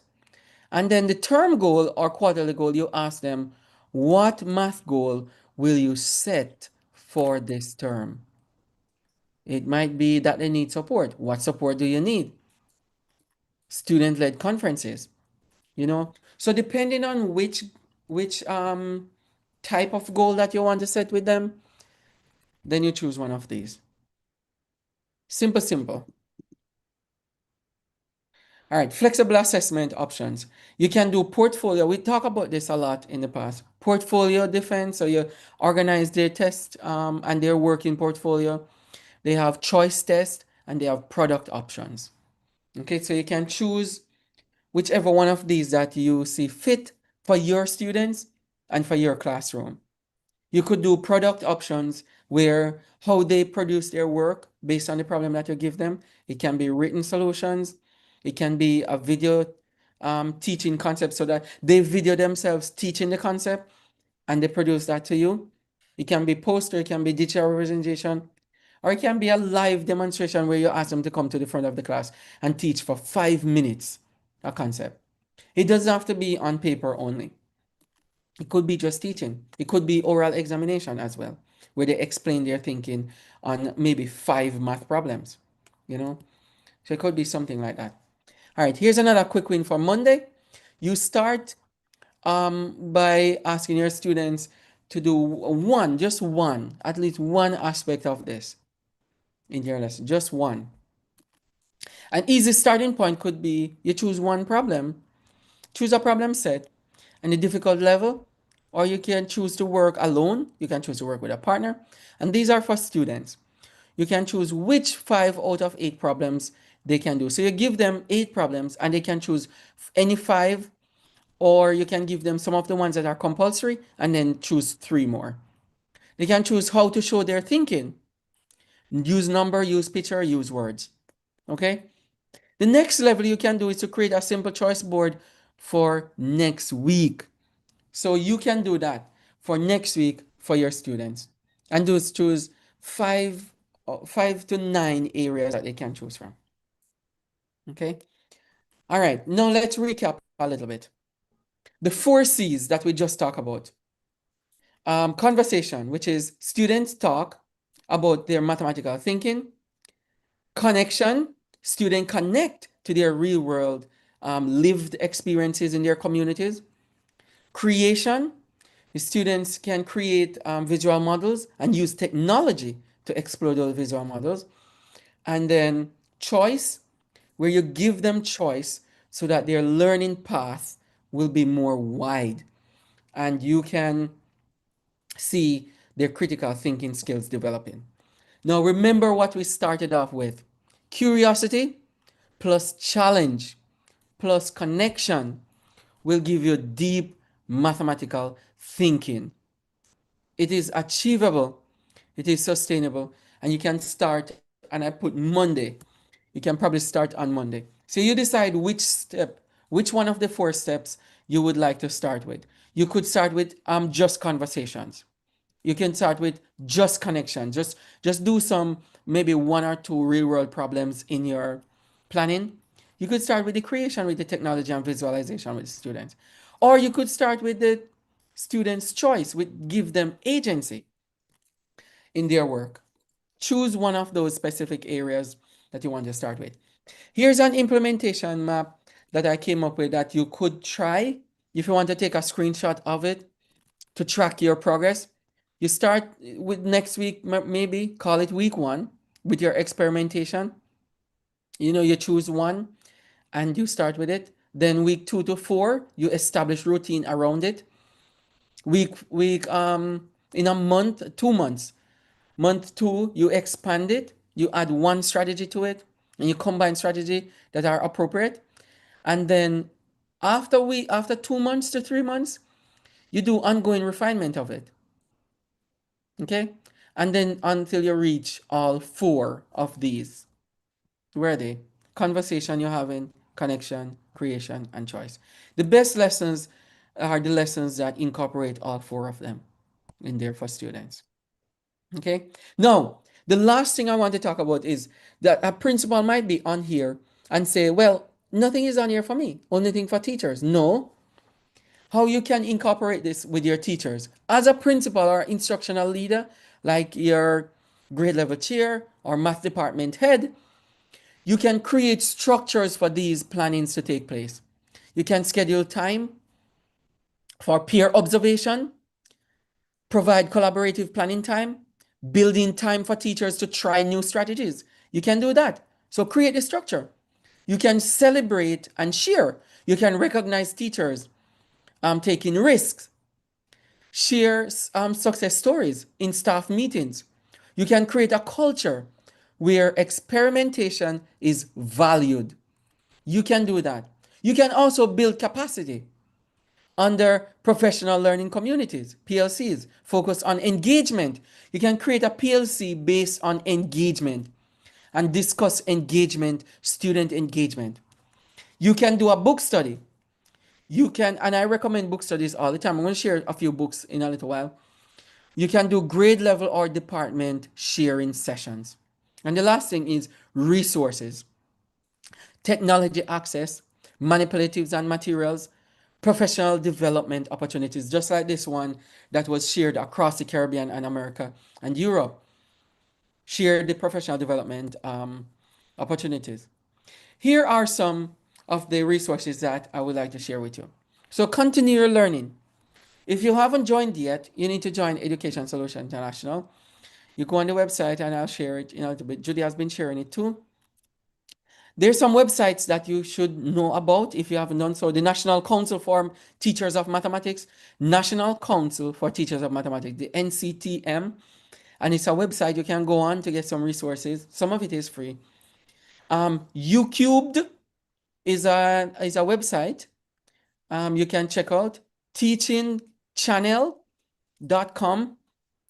It's a video library, tons of videos that you can look on to get some ideas for teaching. Desmos I mentioned already, and you can go to teacher.desmos.com.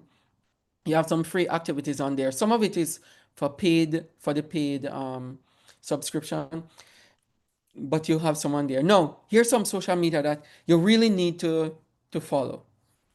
Math Twitter, blogosphere, which is MTBOS, and the I Teach Math, hashtag I Teach Math, you can follow on social media.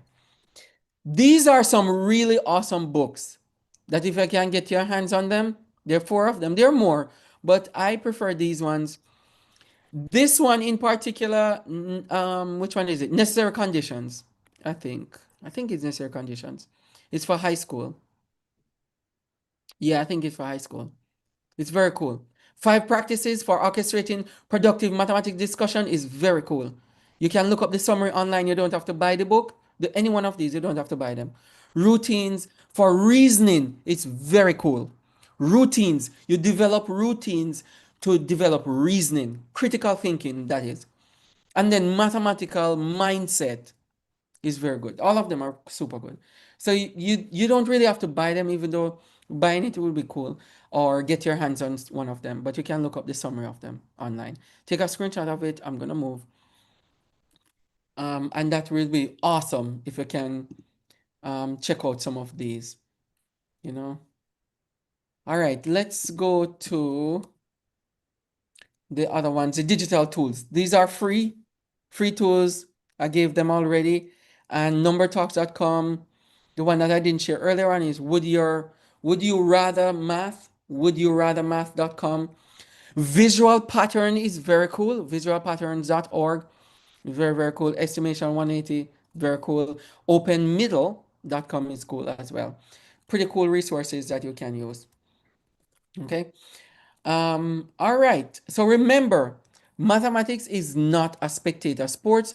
So students should not be in your classroom just sitting and looking.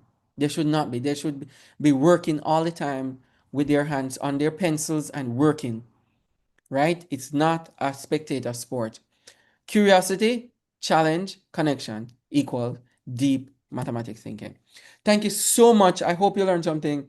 And I know we have been going and going non-stop for the past couple of minutes. I hope you get something from this. And I really, really wanted to do this with you guys because I haven't done a workshop in a very long time and I wanted to put my finger on the pulse. So thank you so much. There are some things that we would like to share.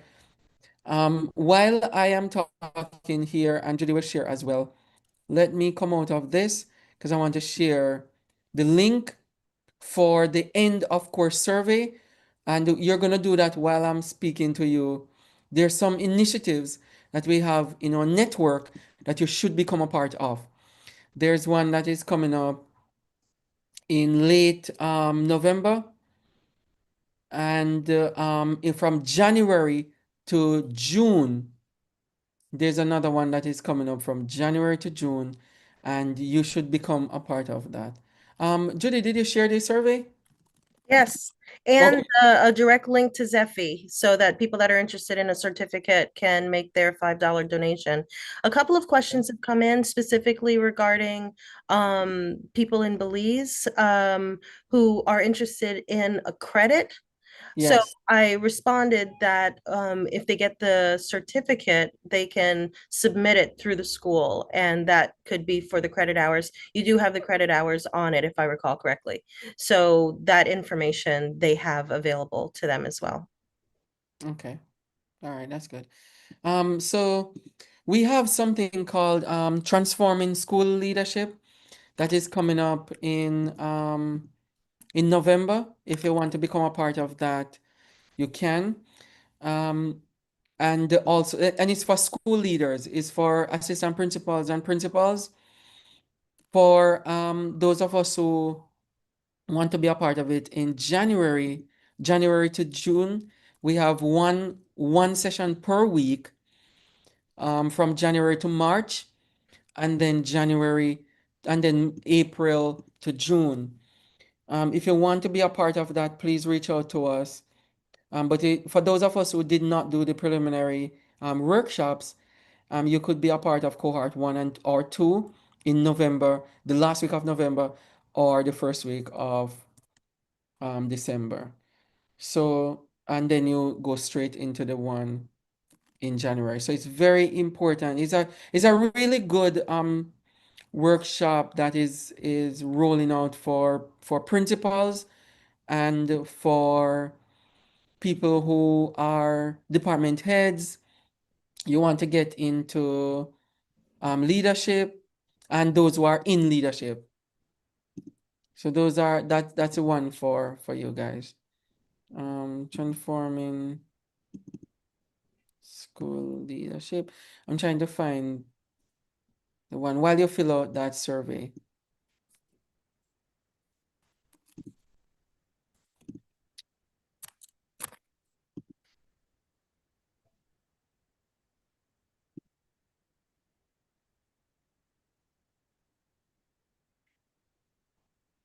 So Daphne asks, what is the cost? Are you going to be uploading or dropping in Yeah, the link? I'm Okay. gonna drop it in the chat. Daphne, we're going to include that information in just a moment. Thanks, It's a everybody. very, very, very reduced cost for these things. It's not at full cost. It's really, really not. It's very, very reduced. Everybody here who is a principal or an assistant principal can afford it. It's really, really cheap. If you know everything we keep very, very cheap. And then the workshops are free. The workshops are totally free. All right, thank you so much for being on, everybody.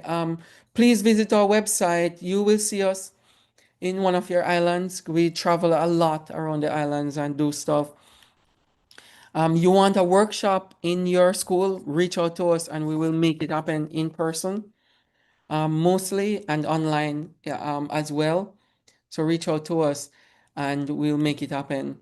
We're doing this full time because we found it to be very useful and also to be purposeful in our mission to change and to change, collaborate, and also enhance school systems across the diaspora. And so we found out that we have to change. We really have to change in order to make sure that it's purposeful. So we're doing this and we'll come in your neck of your woods and sort it out with you. We will partner with any principal who want to see change here. We have data informed strategies. If you look in our catalog on our website, you will find them. Okay. It has been a pleasure being on here with you guys. Judy, if that's it, we Well, I want to think we kick should off with drop the you put in the PDF, but I think we should drop the link to the Zephy for the for the Leadership Academy that you just dropped the professional development PowerPoint. okay. Let me see if I can find it.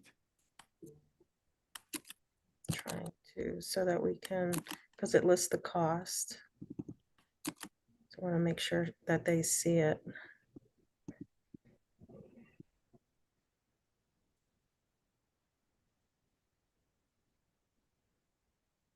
Okay, there it is. All right, I found it. I'm You gonna found drop it? Okay. Yeah, I'll drop it I'm in. trying to find it. I can't find it.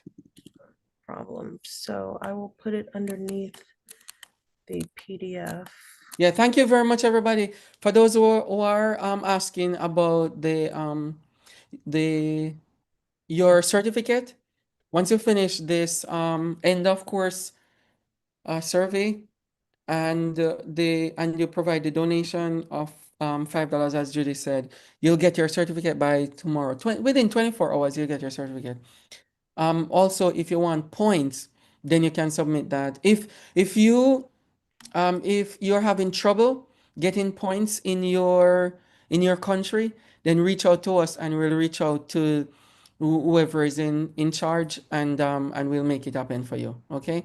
So don't do anything by yourself and walking in the dark. Okay? You can get help. So reach out to us and we will make sure that you get your points. Because I Okay, know so the professional development points are important per year. And we'll have a lot of workshops rolling out per year. We have a literacy one coming up, or teaching reading or literacy. We have learning differentiation, not learning differentiation, learning disability, students with learning disability coming up as well. Informed, trauma informed strategies in school coming up as well. So we're just stretching them out so that you don't become overwhelmed for the year. And then we have these things that are happening online, the workshops that are happening online for school leaders and department heads. Very important that you measure up, you level up your leadership. Okay, level up your leadership. Thank you so much again, everybody. thank you very much. Yeah, if Eight you're countries asking were present. And the if you're asking about the recording, it's on our YouTube channel. The recording for this workshop is on our YouTube channel, everything. So you want to subscribe to our YouTube channel. Let me drop it in the chat. Everything that we do, we try to get it on our YouTube channel. Some people are still over there watching as we speak. I normally edit the end of it so that it doesn't have all of this chat on it. But it's on our YouTube channel. So everything that we drop here, we need to drop it in YouTube. yeah, could you also drop the PDF again for the upcoming workshop in January? And I'll drop All the right. link. Yeah. So people who are on YouTube, here you go.